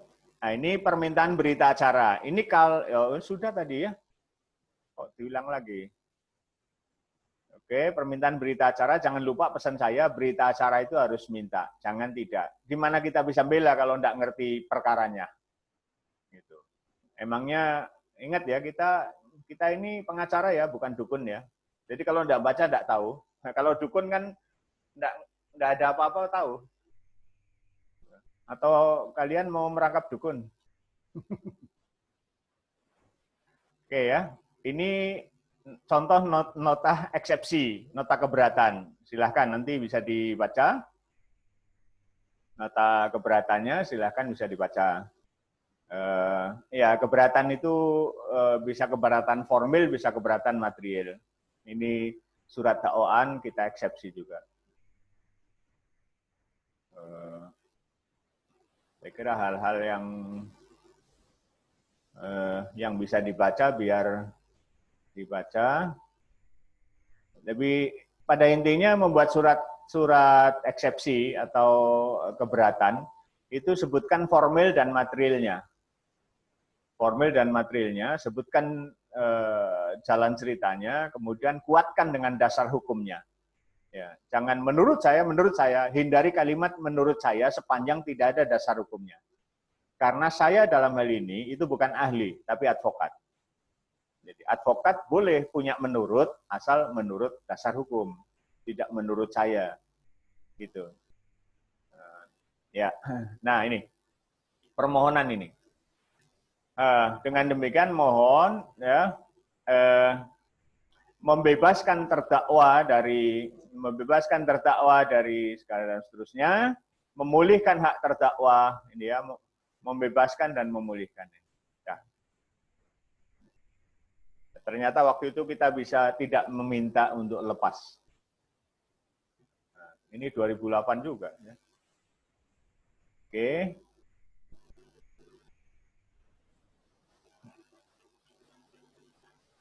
Nah, ini pledoi, ya, pembelaan. Pledoi, sebenarnya pledoi hampir mirip dengan eksepsi atau nota keberatan. Boleh. Kemudian,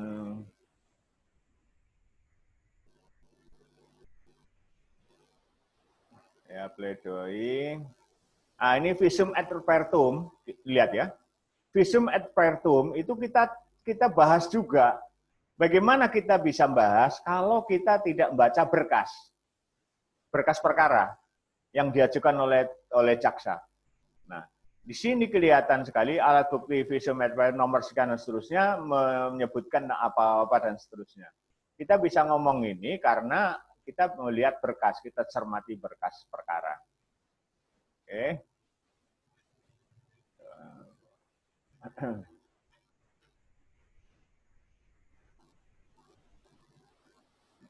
Ini permohonan dalam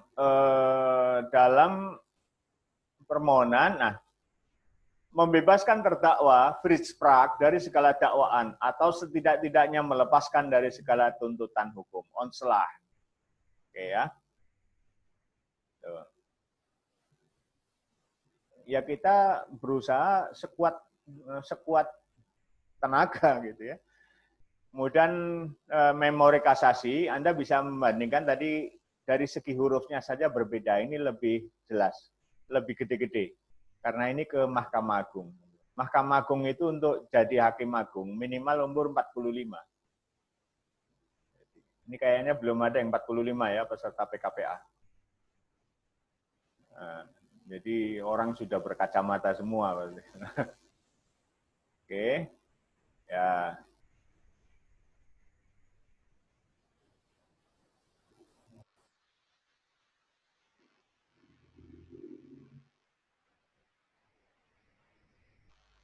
Ya. Nah, sampai di sini ada pertanyaan, masih ada 2 contoh lagi surat yang mau saya tunjukkan. Silakan kalau ada pertanyaan.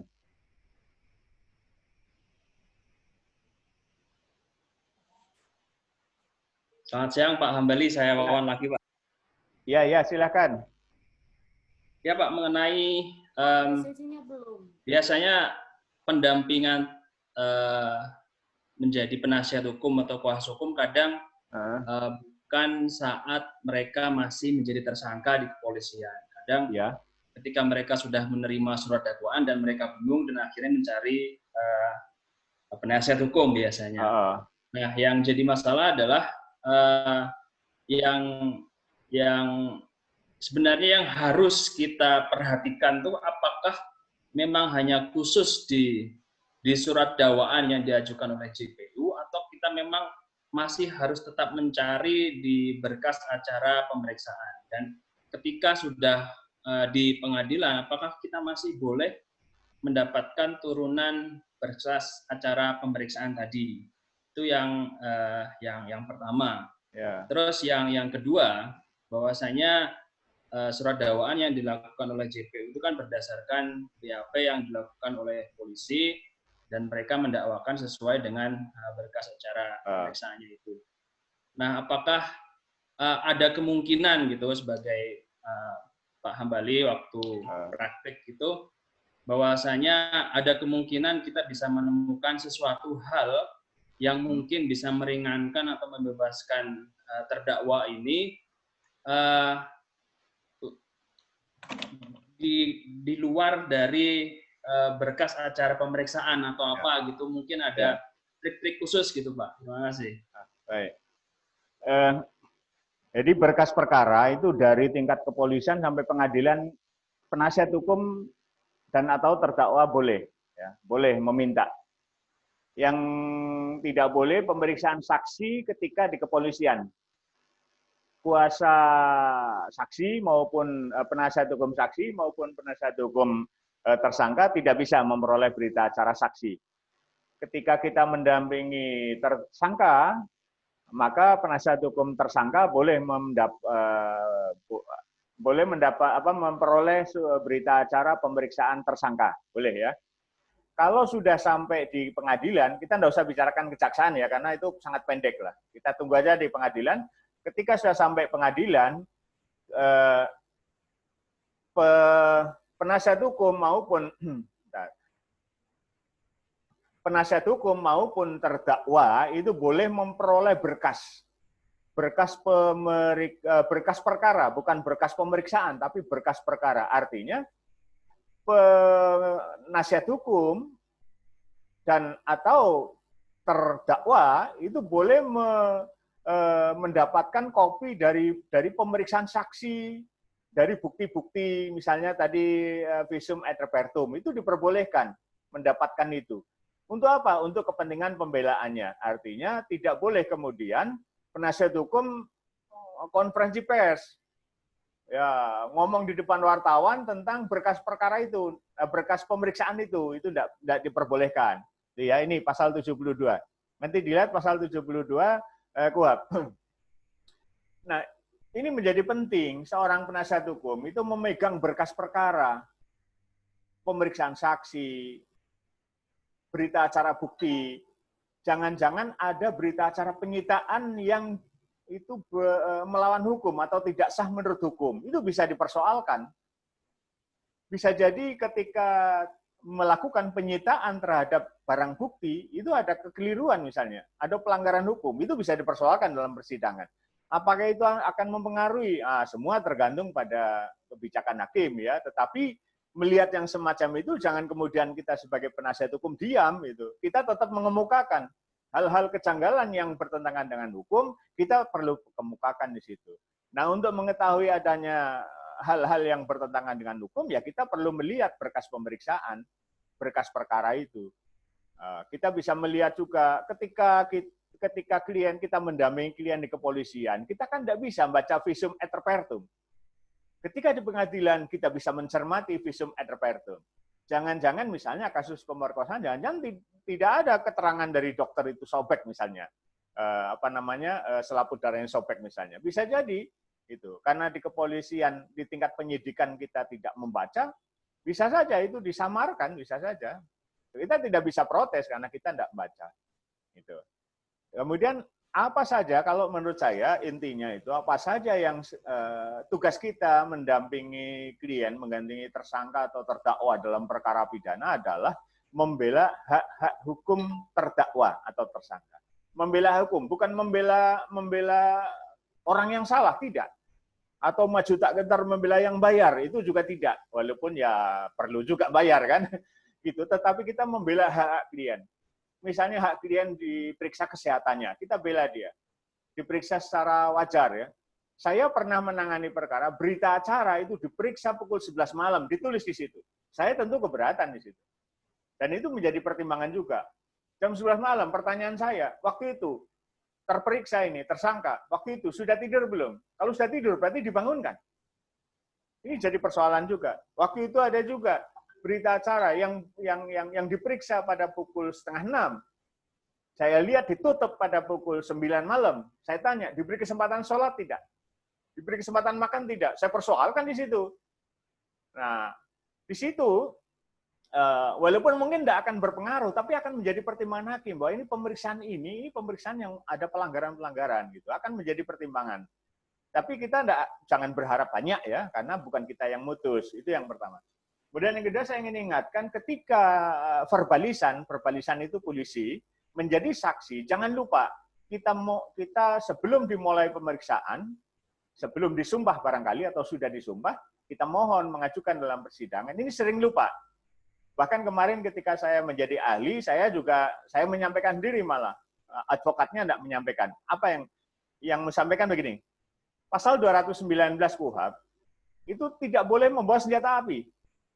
Verbalisan polisi, kan dia berwenang untuk menguasai senjata api. Itu kita mohonkan. Mohon sebelum pemeriksaan dilanjutkan, yang mulia, diingatkan kepada saksi untuk menyerahkan senjata api apabila dia membawa. Itu ingatkan aja. Nah kemarin saya ketika ahli juga saya sampaikan. Sebelum saya diperiksa sebagai ahli, mohon pertama, apakah penasihat hukum terdakwa sudah menyampaikan permohonan sehubungan dengan pasal 219 tentang senjata api? Belum. Karena belum saya menyampaikan. Mohon, karena ini tipiring, waktu kemarin, tipiring pelapornya pakai ahli, terdakwanya juga pakai ahli, padahal tidak pidana ringan itu. Pengunjungnya penuh satu ruangan, karena itu menyangkut orang-orang penting. Karena tipiring, maka penuntut umumnya kepolisian. Kepolisian asumsinya kan berwenang menguasai senjata api. Walaupun tidak juga menguasai, tetapi polisi itu boleh menguasai. Gitu. Ya pengacara juga boleh menguasai, tapi harus ada izin tertentu kan. Nah, saya ingatkan, karena ini penuntutnya dari kepolisian, dia berwenang, mohon untuk akhirnya diingatkan, benar belum diingatkan, akhirnya ditaruh di depan meja hakim itu senjata apinya. Bayangkan kalau dia marah, dor gitu kan repot saya. Nah, itu. Nah, hal-hal kecil semacam ini kita memang harus cermat lah. Ya mungkin kita jangan berharap kalau begini pasti begini, tidak. Tapi ya kita ungkapkan aja apa yang menjadi hak klien kita gitu. Makanya yang pertama lah kita jangan menjanjikan menang, jangan menjanjikan bebas atau lepas. Yang penting kita kerja yang baik aja udah. Itu akan dinilai bagus kok. Saya menangani perkara walaupun tidak menang, tetap klien itu masih respect. Ya, karena mereka melihat saya kerjanya benar gitu. Tidak cari uang gitu loh. Cari kebenaran. Ya, uang itu kan efek sampingan kan. Mau nanya, Pak? Ya silakan. Silakan Untuk Mas Herman begitu ya. Nanti kalau belum terjawab boleh diulang. Silakan Mas Herman. Untuk penegasan aja Pak, bahwasanya ketika klien minta didampingi setelah pembacaan dakwaan dan lain sebagainya macamnya, kita mau minta berkas perkara itu apakah lewat kepolisian lagi atau langsung saja ke ketua pengadilan negeri setempat. Ya. Gitu, Pak. Ya. Begini, itu posisinya di mana? Kalau posisinya di kepolisian, maka kepadanya kepala kepolisian, seki, penyidik atau kasat reskrim atau res apa ya, bisa juga reserse ekonomi, bisa juga kanit narkoba atau apalah, seki kasat. Itu kalau di kepolisian sebagai tersangka, kita berhak memperoleh berkas berita acara pemeriksaan tersangka. Kalau sudah sampai di pengadilan, kepadanya majelis hakim. Majelis hakim. Walaupun nanti majelis hakim akan memerintahkan kepada jaksa atau panitera itu untuk difotokopikan gitu. Nah, biasanya ya difotokopikan dia secara fisik, tapi kita yang bayar juga. Tidak apa-apa. Dan itu berkasnya bisa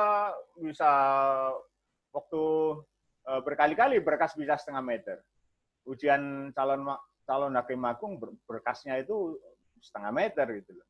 Bagaimana kita bisa menganalisa kalau tidak cermat, tidak cerdik ya. Waktu itu ya ujian mulai jam 8, jam 4 sore harus selesai dengan berkas segitu. Saya waktu itu kan ujian seleksi kamar pidana. Pertanyaan pertama, ini perkara pidana atau perdata? Saya jawab tanpa mikir perkara pidana. Saya ambil kamar pidana kok. Itu. Tapi setelah saya baca mirip perdata memang. Waduh, jawaban saya salah yo. Itu. Tapi Anda mungkin, mosok pertanyaannya menjebak konyol kan? Kalau perkara perdata ngapain diujikan untuk calon hakim agung kamar pidana? Nah, karena berkasnya tinggi sekali, kalau dibaca dari awal sampai akhir itu mungkin 4 hari belum selesai. Nah, saya baca dari belakang, kemudian cari rujukan ke depan. Nah, dalam tempo 4 jam selesai. Putusan selesai sebelum jamnya habis. Itu harus cerdik kayak gitu, membaca berkas. Ya kalau berkas pencurian apa mungkin berapa halaman lah. Tapi kalau sudah berkas perkara-perkara besar, itu berkasnya bisa ukurannya bukan lembaran, ukurannya sudah meter tebalnya. Itu harus cerdik cara membacanya. Tapi kalau mau satu-satu ya monggo sih enggak apa-apa gitu loh. Kalau saya enggak mau satu-satu. Kecuali dibayarnya per lembar. Itu ya, Mas Herman ya. Jadi di mana kita posisi mintanya ya kalau sudah di pengadilan sudah diperiksa ya kepada majelis hakim, bukan kepada ketua pengadilan. Karena ketika sampai pengadilan itu yang berwenang, yang berkuasa itu majelis hakim. Kepadanya majelis hakim. Ya, itu yang memeriksa dan seterusnya. Ya pernah juga saya mengalami ada majelis hakim yang keberatan juga. Sampai teramai waktu itu. Pernah itu, sampai sekarang jadi saudara malah. Orangnya di Jogja sekarang. Waktu itu rame, sempat rame. Udah bisa ini berkas perkara, udah bisa. Ini dokumen negara gitu. Wah, sampai rame akhirnya mungkin dia paham, dia sadar betul ya. Saya belum ngomong pasal. Logikanya itu hak kami. Bagaimana kami bisa melakukan pembelaan kalau kami tidak tahu masalah? Kami itu bukan pelengkap persidangan, kami itu penasihat hukum. Bagaimana bisa memberi nasihat hukum kalau tidak ngerti masalah hukumnya kan? Itu logikanya. Nah, karena logika kan tetap dibantah. Harus saya ngomong pasal 72. Seingat saya pasal 72, apa kita perlu buka sekarang? Kita sama-sama sudah lulus sarjana hukum. Mungkin kita sama-sama ingat. Kalau belum ingat, akan saya buka. Lebih lengkap lagi dalam penjelasannya. Baru, ya udah enggak apa-apa, nanti minta sama PP ya. Aduh, dadak rame, tapi bagus juga. Saya layani. Ya. Karambol itu saya layani. Gitu loh. Pingpong ya, bukan karambol. Ya, dia lempar bola, saya balik gitu. Lama-lama, waduh ini sudah habis waktu, habis tenaga nih. Saya smash aja udah. Pingpong kan boleh saja kita main-main, tapi kalau udah capek kita hantam aja, bek gitu kan. Gitu loh. Nah, itu penonton pasti suka kalau begitu. Tidak, jadi penasihat hukum kok meneng gitu. Ada pertanyaan? Tidak, yang mulia. Cukup sajalah. Gitu gimana? Kayaknya gimana gitu loh. Kalau bisa kayak film India itu. Film India kan rame, tuh. Asik gitu.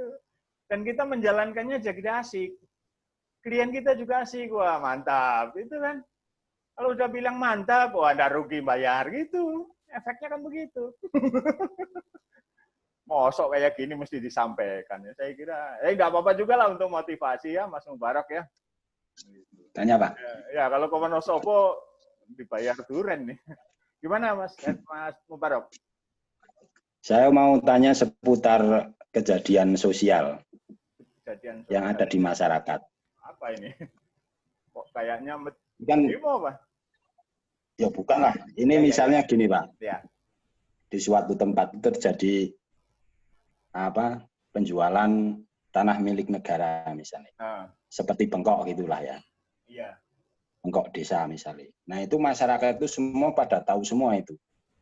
Tapi untuk mengadakan aduan, dia itu tidak ada yang berani itu. Apakah kita bisa mengadukan lewat surat kaleng? Terus memang kalau bisa itu prosesnya itu seperti apa? Terus isi form pengaduannya bisa seperti yang ada di kepolisian itu? Menurut saya pertanyaannya seperti itu. Terus misalnya delik itu kan yang saya tahu itu selama ini baru ada delik aduan ya. Misalnya kalau seperti ini kan deliknya itu delik bukan aduan ya Pak. Harus seperti delik temuan atau gimana kalau kasusnya seperti ini. Ya. Masalahnya itu masyarakatnya pada takut sama yang itu loh. Sudah. Ya segitu aja. Ya. Sudah ya. Ya baik. Jadi begini, ini menyangkut keperdataan ya. Jadi yang pertama tentu mesti pencurian itu bukan delik aduan ya. Atau ini apa? Ini penyerobotan atau apa? Ini penjualan aset. Iya, itu apa masuk pencurian atau masuk penyerobotan atau masuk penggelapan kan? Itu bisa jadi tiga-tiganya memungkinkan. Nah, yang jelas harus dibuktikan dulu bahwa itu tanah milik negara, GG, ya ground government. Itu harus dibuktikan terlebih dahulu. Kemudian yang menjual siapa? Kalau yang menjual, ya pertama ya itu terbukti itu tanah milik negara, satu ya. Kemudian yang kedua ternyata yang menjual itu perangkat desa atau pejabat pemerintah. Ini korupsi, udah beda lagi. Ya. Itu perangkat desanya itu Pak. Itu udah korupsi, udah korupsi. Ya, jangankan sampai menjual, tukar guling saja, rislah, itu tidak boleh kalau tanpa izin gubernur. Apalagi dijual. Sama sekali tidak boleh Pak. Tapi ya terbukti dulu bahwa itu memang tanah negara. Itu. Bukan tanah milik, bukan tanah hak milik pribadi gitu ya. Itu harus dibuktikan terlebih dahulu. Soal laporan ya biasa, namanya laporan ya biasa, harus ada pemberitahuan, kemudian ditindaklanjuti dan dibuktikan. Karena ini menyangkut keperdataan akan dibuktikan terlebih dahulu. Benar tidak satu. Kemudian yang kedua, kejadiannya benar tidak. Kalau tanahnya ternyata tanah negara, kejadiannya benar terjadi. Kemudian yang melakukan pejabat negara, ini masuk korupsi, masuk tipikor. Gitu. Itu pelapornya siapa nanti Pak? Siapa saja Pak, siapa saja. Siapa saja. Nggak ada yang berani tuh Pak. Nah, kalau nggak ada yang berani ya saya nggak bisa jawab kan. Kenapa nggak bisa? Nggak bisa lewat jalan lain gitu Pak? Nggak bisa Pak, nggak bisa kan. Kalau pencurian semacam ini, kan begini loh, seringkali walaupun itu delik absolut ya, polisi pun perlu melaporkan. Berbeda dengan pembunuhan itu, mau tidak mau tetap harus terjun ya. Tetapi kalau sudah yang semacam ini kalau tidak ada laporan, tidak akan ditindaklanjuti. Jangankan tidak ada laporan saja belum tentu ditindaklanjuti, kan gitu loh masalahnya. Jadi jangankan tidak ada laporan saja tidak ditindaklanjuti lah. Siapa yang berani, yang mau melaporkan ya siapa saja boleh. Kenapa tidak berani, Pak? Ya itu kan berpengaruh itulah di situ itu. Ya, namanya di desa ya Pak, kadang seperti itu Pak. Ya enggak. Ya lawyernya aja yang laporkan enggak apa-apa. Ya lawyer jangan dikit-dikitan enggak berani juga. Artinya begini, ya saya baru ngalami kemarin ada tanah wakaf yang dijual. Tanah wakaf dijual. Tidak ada yang berani juga. Kemudian kiainya berani, saya bilang, jangan Pak Kiai lah yang melaporkan. Kan? Karena kalau kiai melaporkan, dibawa ke pengadilan, ke kantor polisi, kan yang tidak elok juga. Kan? Gitu. Akhirnya kita ambil salah satu, Pak. Yang paling berani, walaupun tidak berani, kan ada yang paling tidak berani, ada yang berani, ada yang paling berani, kan gitu. Nah, kita ambil yang paling berani dari yang tidak berani gitu. Nah, kita ajukan, toh nanti di depan juga saya juga. Ini saya laporkan dan ini sudah selesai, kan didamaikan karena ini wakaf, didamaikan. Sekarang sudah kembali ke wakif penerima wakaf. Ya itu harus ada salah satu yang jadi pionir. Kalau polisi tidak boleh tiba-tiba. Dan juga yang harus hati-hati, bukti permulaan itu jangan hanya praduga. Bukti permulaan itu harus fakta. Perbuatannya itu praduga, tetapi bukti permulaan jangan praduga. Asumsi juga jangan, tapi fakta. Ada fakta begini, maka patut diduga gitu. Gitu. Jadi kayak itu misalnya pengaduannya lewat surat kaleng bisa nggak, Pak? Lewat kaleng jangankan kaleng, Pak. Yang enggak kaleng aja belum tentu ditindaklanjuti, itu saja. Maka lebih baik jangan kaleng. Ya. Dan harus kalau ada memang ini loh, kalau memang ini perkara yang menyangkut kerawanan, itu pelapor itu dilindungi. Ada perlindungan saksi kan? Nggak apa-apa. Jadi saksi itu dilindungi. Jadi artinya bukan kaleng, tetapi tidak disebutkan pelapornya siapa. Cuma itu yang saya maksud. Bisa enggak pihak kepolisian enggak ngomong siapa yang lapor?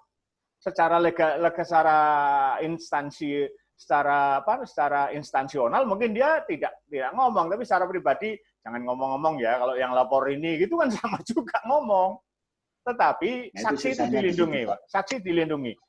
Kita bisa minta agar saksi ini dilindungi. Itu nanti akan dimasukkan ke suatu gedung tersendiri untuk melindungi keamanan dia. Jadi tidak masalah sebenarnya. Misalnya pelapor itu terancam, kita bisa mohon perlindungan saksi. Saksi itu akan ditempatkan dalam satu tempat yang tidak diketahui oleh orang lain. Bukan tidak diketahui oleh orang ya. Kalau tidak diketahui oleh orang, nah yang memasukkan situ aja juga orang, tidak diketahui oleh orang lain gitu ya. Itu Mas Barok. Harus berani, itu sudah kedoliman itu. Menurut saya lawan. Ngapain? Nanti bisa juga mungkin tidak sampai ke pidana kok. Artinya bisa diselesaikan, ya sudahlah diganti. Gitu. Kalau sudah diganti, sudah selesai. Tujuan hukum pidana, pemidanaan itu kan bukan untuk memenjarakan orang. Tetapi agar tercapainya social welfare, kesejahteraan masyarakat. Ya kalau, maka ada walaupun ini bukan materi kita ya, kalau materi ini dibahas nanti ngapain kita jadi pengacara gitu. Ngapain ada PKPA. Sebenarnya ke depan nanti kalau memang bisa diganti misalnya ya korupsi dengan mengembalikan cara dihitung sebagainya. Bisa jadi. Tapi sementara kan kalau begitu tidak jera, maka perlu dihukum. Bahkan sampai dihukum pidana politiknya. Kehilangan hak dipilih dan kehilangan hak milih kan. Ya sementara masih bagus. Tapi ke depan hukuman penjara itu tidak akan efektif dan efisien karena sekarang saja sudah overload kan. Di penjara-penjara itu sudah overload itu. Jadi satu saat nanti ini ada wacana orang yang dihukum pidana penjara itu dihukum untuk bekerja sosial. Bekerja sosial. Jadi dia masuk penjara kapan, dia keluar suruh kerja gitu. Tapi dia nginep di penjaranya berapa hari saja, selebihnya dia kerja sosial.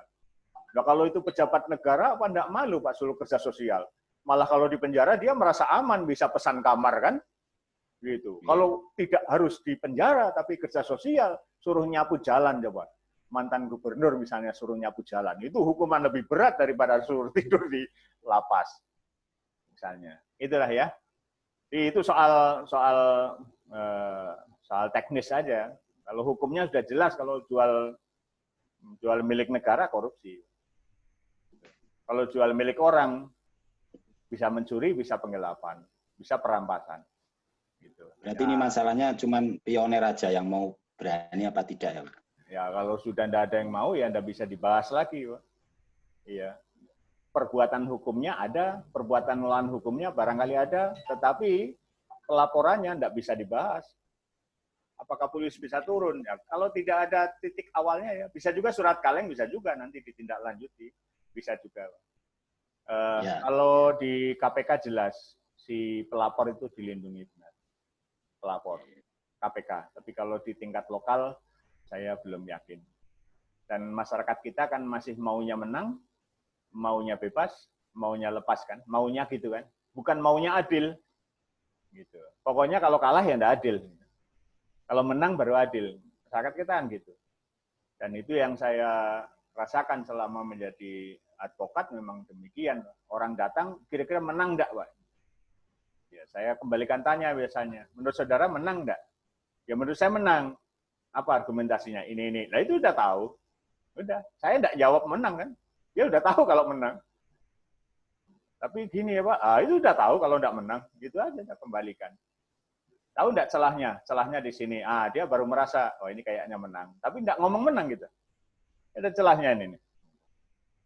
Nah, celah itu yang mahal, konsultasi. Karena kalau kita ngomong celahnya, kita ngomong rutenya, Surabaya itu mana, masyarakat tahu, calon klien kita tahu, tidak jadi pakai kuasa hukum. Wis ngerti jalan, kenapa pakai sopir? Karena tidak ngerti jalan. Gitu loh. Maka kita bikin tahu tujuan, tapi jalannya jangan belak-belakan gitu loh. Itu taktik memberi konsultasi. Masyarakat itu kadang-kadang curang gitu. Jadi bukan, kalau banyak orang mengatakan pengacara curang, masyarakat juga banyak yang curang. Udah teken nggak bayar. Kalau dia tahu belak-belakan udah jalannya mulus begitu, ternyata gampang, udah dia jalan sendiri. Orang nggak perlu ke dokter kalau udah tahu obat pusing, bodrek kan gitu tuh. Coba kalau nggak tahu, dia perlu ke dokter. Maka dokter kan kadang-kadang nggak mau, tulisannya jelek-jelek. Itu bukan tulisannya jelek, tulisannya nggak jelas saja bagi kita. Bagi apoteker tahu ini apa resepnya. Kalau tahu, kita beli sendiri gitu loh. Ilmu itu mahal kan? Gitu. PKPA juga mahal loh. Ya, Mas Herman ya. Itu. Ya pantas kalau nanti setelah jadi advokat Anda dibayar mahal gitu. Sebenarnya bukan mahal. Bukan mahal. Mahal itu kan kalau beli kelereng 100.000 itu mahal kan. Ya kalau beli sepeda motor 100 juta itu mahal. Tapi kalau beli sepeda motor 20 juta, 15 juta, itu bukan mahal, Pak. Banyak duitnya, iya. Ya, tetapi tidak mahal memang harganya gitu. Harap dibedakan antara banyak duit dengan mahal, beda. Terus lagi ada kadang-kadang ya perkara kecil, perkara besar, kalian ngomong cuma kayak gini loh Pak, masa honornya segitu. Begini ya, kalau kita mau Anda nyuruh saya beli ballpoint yang harganya 20.000, tapi adanya di Semarang misalnya, apa Anda bayar saya 20.000? Tuh. Ya, mestinya ya tetap ada transport, ada segala macam. Jadi wajar lah kalau nyuruh beli ballpoint saja bayarnya 200.000 gitu. Wajar aja. Kan gitu. Terus ada lagi, Pak, wah ini cuma kayak gini-gini kok, ya masa bayarnya mahal gini ya. Kalau Anda makan rujak harganya berapa? Makan rujak harganya 10.000. Kena tipes. Mau rumah sakit dibayar 10.000. Itulah, makanya jangan sakit kalau enggak mau berobat. Kalau enggak mau keluar biaya berobat, jangan sakit. Kalau mau makan lutis 10.000, resikonya sakit, gara-gara 10.000 harus keluar 1 juta. Itu resiko namanya, gitu kan? Itu. Masa enak aja, perkara kecil, bayar pengacaranya juga kecil, enggak bisa begitu. Di sekolah larang nih. Capek juga ini, dari jam 9 loh. Tanggal 11 Juli saya ikut PKPA dari jam 9 sampai jam 17 coba. Coba bayangkan, wah ngomong sama klien begitu. Kamu mau begitu? Wajar ya. Jadi saya sangat mendukung, tidak apa-apa, kita harus dihargai profesi kita. Kita tidak boleh menganggap remeh profesi kita juga jangan menganggap murah profesi kita, tetapi juga kita jangan jual mahal. Artinya kita tempatkan, kita perlu membantu. Nanti ada mata kuliah pro bono ya. Kita perlu membantu orang. Pro bono itu gratisan gitu. Artinya lillahi ta'ala bahasanya Pak Mubarok ya. Itu. Jadi kita perlu yang semacam itu atau prodeo ya bahasanya Mbak Justina misalnya. Itu perlu. Kadang-kadang kita perlu membantu juga. Kan prinsip kita bisa bermanfaat ilmu kita. Jadi profesi kita kadang-kadang kita sendiri merendahkan profesi kita. Kadang-kadang merendahkan. Kita masih menganggap jaksa itu lebih tinggi. Tidak, jaksa itu tempat duduknya saja sejajar, mejanya sejajar dengan pengacara. Iya dah, di pengadilan. Yang beda hanya hakim kan, gitu. Dengan jaksa sejajar. Makanya saya tidak pernah canggung-canggungnya. Ketika membaca pledoi, saya pasti berdiri sebagai penghormatan profesi. Baca pledoi saya berdiri, saya bacakan. Baca eksepsi saya berdiri. Ketika diputus, terdakwa berdiri enggak? Dia suruh menghormati hakim yang sedang membacakan putusan. maka ketika dibacakan putusan terdakwa berdiri. Kita harus berdiri untuk menghormati profesi kita. Itu. Jadi kita bangga dengan profesi kita gitu. Bahwa kita advokat sekaligus konsultan hukum. Konsultan hukum itu orang yang mengerti banyak hukum. Dan memang namanya konsultan hukum ya. Bahasanya Mas Wawan ini konsultan hukum kan dikongkon nek ono kesulitan. Gitu. Dan nyatanya begitu toh, nek ono kesulitan baru dikongkon kan itu. Kita memang konsultan hukum, jadi kita banyak mengerti apa. Gitu. Kita apotek lah, apa saja bisa kasih obat. Oke, saya kira itu ya. Saya ingin tambahkan satu lagi hal yang penting. Ini yang sering kali dilupakan. Dan kemarin saya dimohon menjadi ahli. Itu surat permohonan dari advokatnya itu sangat lucu. Tetapi ya saya biarkan aja, yang penting bisa dipaham. Saya tidak akan tayangkan surat permohonan itu karena lucu. Nah, nanti kalian tertawa kan saya tidak enak. Langsung saya jawab aja surat tugasnya. Nih ya, jadi permohonan ahli. Ini saya contohkan yang permohonan dari saya saja, bukan saya yang dimohon. Udah terlihat? Terlihat? Ya. Terlihat belum? Oke ya? Belum, Pak. Belum? Belum? Belum ya? Belum terbaca? Sudah, Pak. Sudah, oke. Ya ini permohonan ahli. Jadi, oke. Ini saya mengajukan permohonan ahli untuk di PT UN dan seterusnya. Ini ya. Nah, jadi memohon ahli itu kepadanya dekan. Ahli itu biasanya dosen. Ya saya diminta jadi ahli karena dosen, bukan karena advokat. Dan seterusnya menunjuk langsung. Ini kayaknya saya lampirkan juga, nanti bisa jadi panduan lah kalau kita mengajukan permohonan ahli. Kemudian surat tugas ahli. Surat tugas ahli ini sudah terlihat. Terlihat ya, oke. Nah, ini tanda tangannya oleh Pak Dekan tadi, oleh Pak Sukirno. Ini kemarin memberikan keterangan ahli dalam perkara apa. Itu bisa nanti, kalau mengajukan permohonan ahli, jangan lupa minta ahli itu membawa surat tugas. Dan kurikulum vitae. Kurikulum vitae ahli jangan sampai tidak membawa. Jadi ahli ketika dimohon, dia membawa surat tugas dan kemudian juga membawa kurikulum vitae. Satu lagi, ahli ini, tadi pertanyaan Mas Wawan saya lupa, apa kita masih bisa memberikan keterangan lain ya, atau saksi lain kalau sudah di pengadilan? Itu bisa. Jadi di kepolisian, saksi tersangka itu belum diajukan. Boleh nanti diajukan di pengadilan, boleh. Itu saksi yang meringankan. Ya. Saya sebenarnya tidak suka dengan istilah saksi meringankan. Kalau saya lebih suka menggunakan aslinya saja, ada cas. Karena meringankan itu seakan-akan sudah melakukan tindak pidana, dan ini hanya meringankan. Kalau bisa kan saksi yang membebaskan, bukan yang meringankan saja gitu loh. Tapi kalau ada cas, itu bukan ada cas, ada cas itu artinya sebaliknya, saksi sebaliknya. Saksi yang melumpuhkan gitu loh. Kalau meringankan itu orang sudah terbukti bersalah, kemudian diringankan. Nah ngapain lah gitu kan? Kayaknya sia-sia banget itu. Kalau ada cas itu sebaliknya. Melumpuhkan dakwaan jaksa, saksi ada cas. Saya lebih suka dengan istilah aslinya, ada cas. Tapi ya monggo kalau mau pakai yang meringankan, monggo. Ini kan kita ngobrol-ngobrol aja, tuh. Bukan pada substansinya. Boleh diajukan di pengadilan, walaupun di kepolisian belum. Atau ahli misalnya, ahli di kepolisian belum, di pengadilan baru boleh diajukan. Seperti kemarin, yang Senin kemarin, saya diajukan sebagai ahli, itu di pengadilan. Di kepolisian saya belum diperiksa, saya tidak diperiksa. Setelah tahu pelapor ternyata pakai ahli, nah terlapor ini kemudian nyari ahli. Nah, kebetulan ketemu di pengadilan, saya diminta untuk jadi ahli. Itu belum diperiksa di kepolisian, jadi tidak ada berita acara pemeriksaan di kepolisian. Langsung di pengadilan saya memberi keterangan ahli. Boleh, enggak apa-apa. Saksi ada cas, boleh juga baru diberikan di pengadilan, tidak di kepolisian. Gitu. Di kepolisian ada tadi pertanyaan terakhir kan, ada keterangan yang mau ditambahkan? Ada. Apa? Saya mau mengajukan ahli.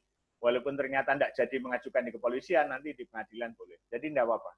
Selama belum putus, kita masih bisa melakukan melakukan upaya-upaya untuk kepentingan klien kita. Bukan upaya hukum ya, upaya-upaya untuk kepentingan klien kita. Kalau upaya hukum pasti banding kasasi. Kalau sudah banding kasasi, walaupun banding judek fakti dalam perkara pidana jarang sekali menjadi judek fakti. Jarang sekali diperiksa ulang. Kalau kasasi jelas judek juris. Di kasasi hanya pemeriksaan berkas, tidak ada pemeriksaan fakta. Jadi apakah hukumnya sudah diterapkan oleh majelis hakim, itu tugasnya Mahkamah Agung. Ini yang kemarin saya lihat banyak yang gugur calon hakim agung itu karena apa? Dia berpikir judek fakti. Gitu. Sedangkan saya beruntung saya sudah terframe bahwa ini judek juris, saya tidak mau bicara fakta. Karena tidak mau bicara fakta, saya tidak baca berkas setinggi itu. Hukumnya bagaimana hakim di tingkat pengadilan tinggi? Nah, itu yang saya lihat, saya udik-udik. Nah, berkas setinggi itu apa? Itu jebakan. Kita cerdik apa enggak?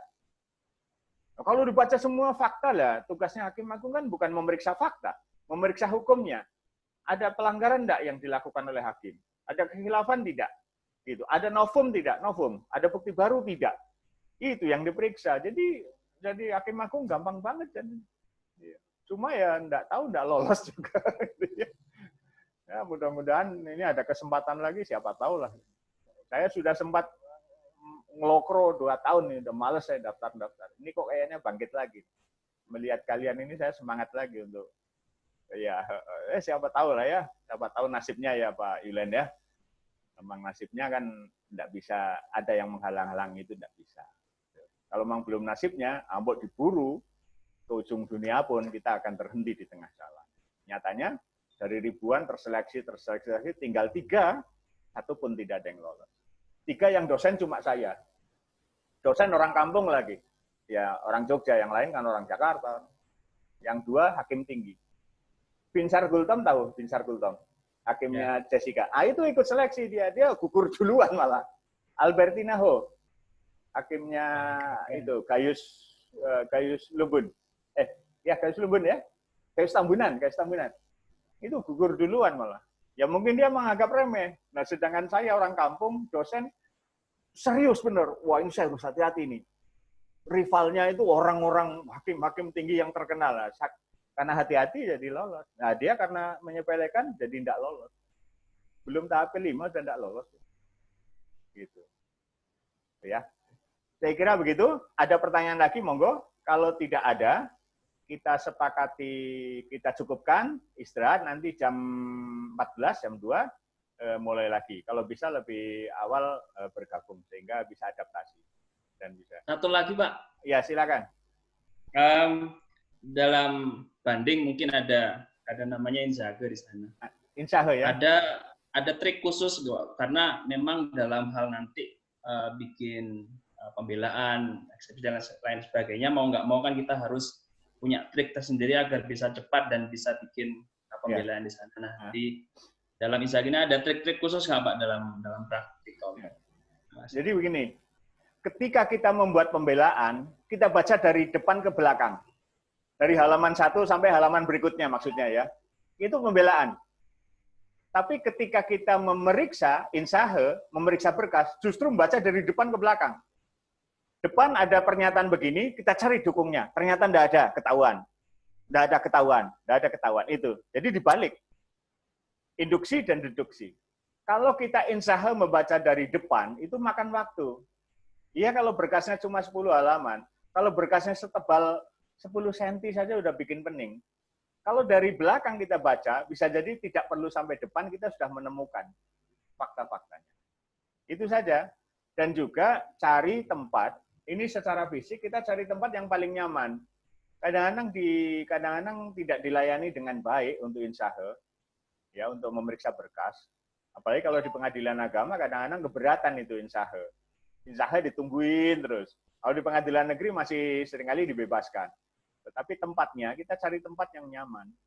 Pokoknya kita bebaskan diri kita di dalam melaksanakan ini. Yang penting sopan. Kita jangan merasa terkungkung bahwa kita pengacara, ini bukan kantor kita gitu. Bukan, kita sesama penegak hukum. Dan ini menyangkut nyawa manusia ya, bukan menyangkut hewan itu.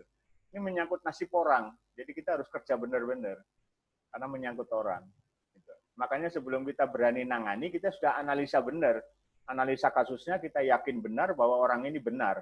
Bahwa ini orang ini patut dibela. Gitu. Jadi kadang-kadang canggung, di sisi lain sebaliknya ada yang kadang-kadang sombong gitu. Itu kadang-kadang sombong, merasa hebat dan sebagainya. Biasa saja lah. Kan kita bisa melihat kan ada pengacara-pengacara yang kadang-kadang sok-sokan gitu loh. Ada juga pengacara-pengacara yang terlalu mengalah, terlalu lembek. Ya kita biasa saja. Kalau insahe itu rahasianya di situ. Insahe kalau dipersulit, kita bisa melakukan upaya-upaya. Mengapa dipersulit? Insahe itu hak. Memeriksa berkas itu hak. Sebelum banding, sebelum bahkan ketika pemeriksaan dilakukan, pemeriksaan perkara dilakukan, setiap saat kita bisa melakukan insahe. Ya cuma ya jangan setiap hari lah. Kita kan mereka menangani banyak kerjaan, masa melayani kita insahe bolak-balik gitu. Nggak yakin. Insahe yang penting itu insahe surat kuasa. Kedua, ini kalau perdata insahe surat kuasa. Ya kalau pidana kan jaksa nggak ada surat kuasa. Ya gitu nggak usah. Nah, kalau perdata insahe surat kuasa. Apakah surat kuasanya itu sinkron dengan gugatan? Itu. Kemudian yang ketiga, insahe alat bukti atau barang bukti. Alat bukti itu nanti dikembalikan. Alat bukti itu kalau barang bukti itu dalam gini, atau enggak usah kita bahas alat bukti dan barang bukti, nanti malah berkembang lebih jauh. Ya. Kita insahe alat bukti atau kita insahe barang bukti. Itu mendukung apa tidak. Itu penting untuk kita membuat pledoi atau kita membuat kesimpulan. Itu penting kita paham benar. Tetapi sebenarnya kalau dalam perkara pidana, kita sudah memperoleh berkas. Insahenya kan sudah cukup di situ. Kecuali kalau tadi pertanyaannya kan banding. Ada hal-hal yang mungkin kita perlu cek kembali. Jangan-jangan ada berkas yang tidak terkirim. Ya. Saya tidak katakan dikirim. Kalau dikirim itu sengaja tidak dikirim. Tidak terkirim. Ya. Walaupun kita tidak tahu, sengaja tidak dikirim. Tidak terkirim, kita cek, kita ingatkan. Bisa jadi, ya, namanya manusia. Bisa sengaja, bisa tidak. Gitu. Jadi, dalam pembelaan kita baca dari belakang ke depan, dari depan ke belakang, atau dari halaman 1 sampai halaman akhir. Ketika kita membuat kita insahe, justru dari halaman akhir ke halaman belakang. Gitu. Ketika kita membuat memori banding, kontra memori banding, memori kasasi, kontra memori kasasi, itu juga dari belakang. Putusannya macam apa, kita runut ke belakang. Nanti ketahuan putusan ini didukung oleh pertimbangan hukum yang pas apa tidak. Sebab kalau dibaca dari depan ke belakang, halaman 1 dan seterusnya, kita akan terbawa nanti kepada pola pikir yang mutus. Nah, kita nanti akan membenarkan gitu. Kalau bacanya dari halaman 1 ke halaman terakhir, kita akan terbawa dengan pola pikir hakim, kita akan menyatakan benar, tidak bisa bikin kontra memori atau memori. Itu. Nah, kalau kita berangkatnya dari belakang, kita akan menemukan kejanggalannya, cara berpikirnya. Sebenarnya logikanya itu if, then, else. Jika begini, maka begitu, tidak begini, tidak begitu, maka yang lain. Itu aja. Kalau ternyata else, maka tidak boleh. Jika A sama dengan B, jika B sama dengan C, pastilah A sama dengan C. Itu saja kuncinya. Nah, kita tahu, kita mau berangkat dari A sama dengan B, baru tahu A sama dengan C, atau kita mau berangkat dari A sama dengan C, baru tahu ternyata A sama dengan B, ternyata premis minornya B sama dengan E. Loh kok kesimpulannya A sama dengan C? Oh salah ini. Gitu. Jadi, monggo tergantung dari mana. 5 itu bisa 4 tambah 1, bisa 3 tambah 2. Sama-sama benar. Tapi kalau kita dibawa 4 tambah 1, kita akan menjawab 5. Nah, jangan sampai kita terjebak oleh pemikiran orang lain. Kalau terjebak pada pemikiran jaksa, ya kita akan membenarkan dakwaan. Apakah harus menyalahkan? Bukan demikian. Kita harus mengambil jarak gitu. Harus mengambil jarak agar kita ini independen. Begini, Anda nulis puisi, saat baru selesai nulis, Anda baca, pasti benar dan baik puisi itu. Coba Anda taruh di bawah bantal, seminggu kemudian Anda baca, Anda sudah jadi orang lain, akan membaca puisi itu. Apakah puisi itu layak ditayang atau tidak? Itu. sudah jadi orang lain. Kalau masih kita jadi jaksa ya pemikiran jaksa benar terus. Kita harus ambil jarak, gitu, ya. Itu tekniknya. Nah, sudah ya, capek loh saya. Iya. Besok ketemu lagi, besok cybercrime. Cybercrime itu mantap nanti, cybercrime. Kita asik gitu. Saya beberapa kali jadi ahli cybercrime. Kebetulan saya penguji komputer nasional juga. Jadi bukan hanya advokat, tapi saya punya ijazah sebagai penguji komputer nasional. Dan saya suka teknologi, walaupun bukan sarjana teknologi. Kan untuk ahli tidak harus sarjana. Sebaliknya juga sarjana belum tentu ahli. Memang sarjana hukum ahli hukum, belum tentu juga. Gitu, ya. Baik, terima kasih atas apresiasi perhatiannya. Saudara-saudara, selamat istirahat, selamat mengikuti. Saya ingin berpesan, ikuti ini PKPA dengan baik. Saya yakin dengan seyakin-yakinnya, kalau ikut dengan baik, nanti akan menghasilkan yang baik. Kita jangan akal-akalan. Materi-materi berikutnya nanti akan lebih menarik, akan lebih penting. Itu semua ada dalam praktek, termasuk yang pro bono. Pro bono itu tidak semua PKPA mengajarkan. Di sini kita adakan materi pro bono nanti, pro bono. Kemudian cybercrime itu juga tidak ada di PKPA yang lain. Kita adakan cybercrime. Kemudian migas ya, hukum migas itu juga tidak ada di PKPA lain. Kita adakan ini agar kita mengenal. Kalau Anda bisa jadi advokatnya orang migas, wah lumayan. Kalau jadi advokatnya Bukaren kemarin, Bukaren tahu ya, Direktur Pertamina? Wah, itu mantap kan? Ya, saya jadi konsultannya tapi bukan pengacaranya. Keluarganya bolak-balik takon, tapi tidak pernah mau tekan kuasa gitu. Akhirnya lama-lama ya saya rada hemat juga ngomong. Gitu ya, terima kasih. Kalau ada yang kurang berkenan mohon maaf. Selamat istirahat, selamat melanjutkan nanti materi berikutnya. Presensinya belum, Pak. Semuanya sehat ya. Presensinya belum ya dari tadi. Presensi sudah tuh. Presensi. Ya. Iya, saya. Ini saya share lagi ya. Ya. Ada di chat ya. Aduh, sorry. Ada di chat kok. Apa enggak? Apa mungkin masuknya setelah chat ditayangkan mungkin?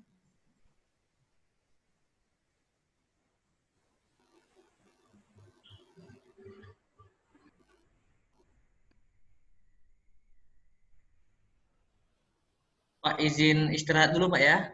Iya, ini nanti Yang sudah absen. presensinya saya titipkan Pak Egi biar mungkin di-share ya. Ini tampaknya ada yang tidak bisa ngisi juga, jadi kita tolerir. Ada ternyata ada juga yang oradong gitu loh cara ngisi. Baik, kita foto sebentar.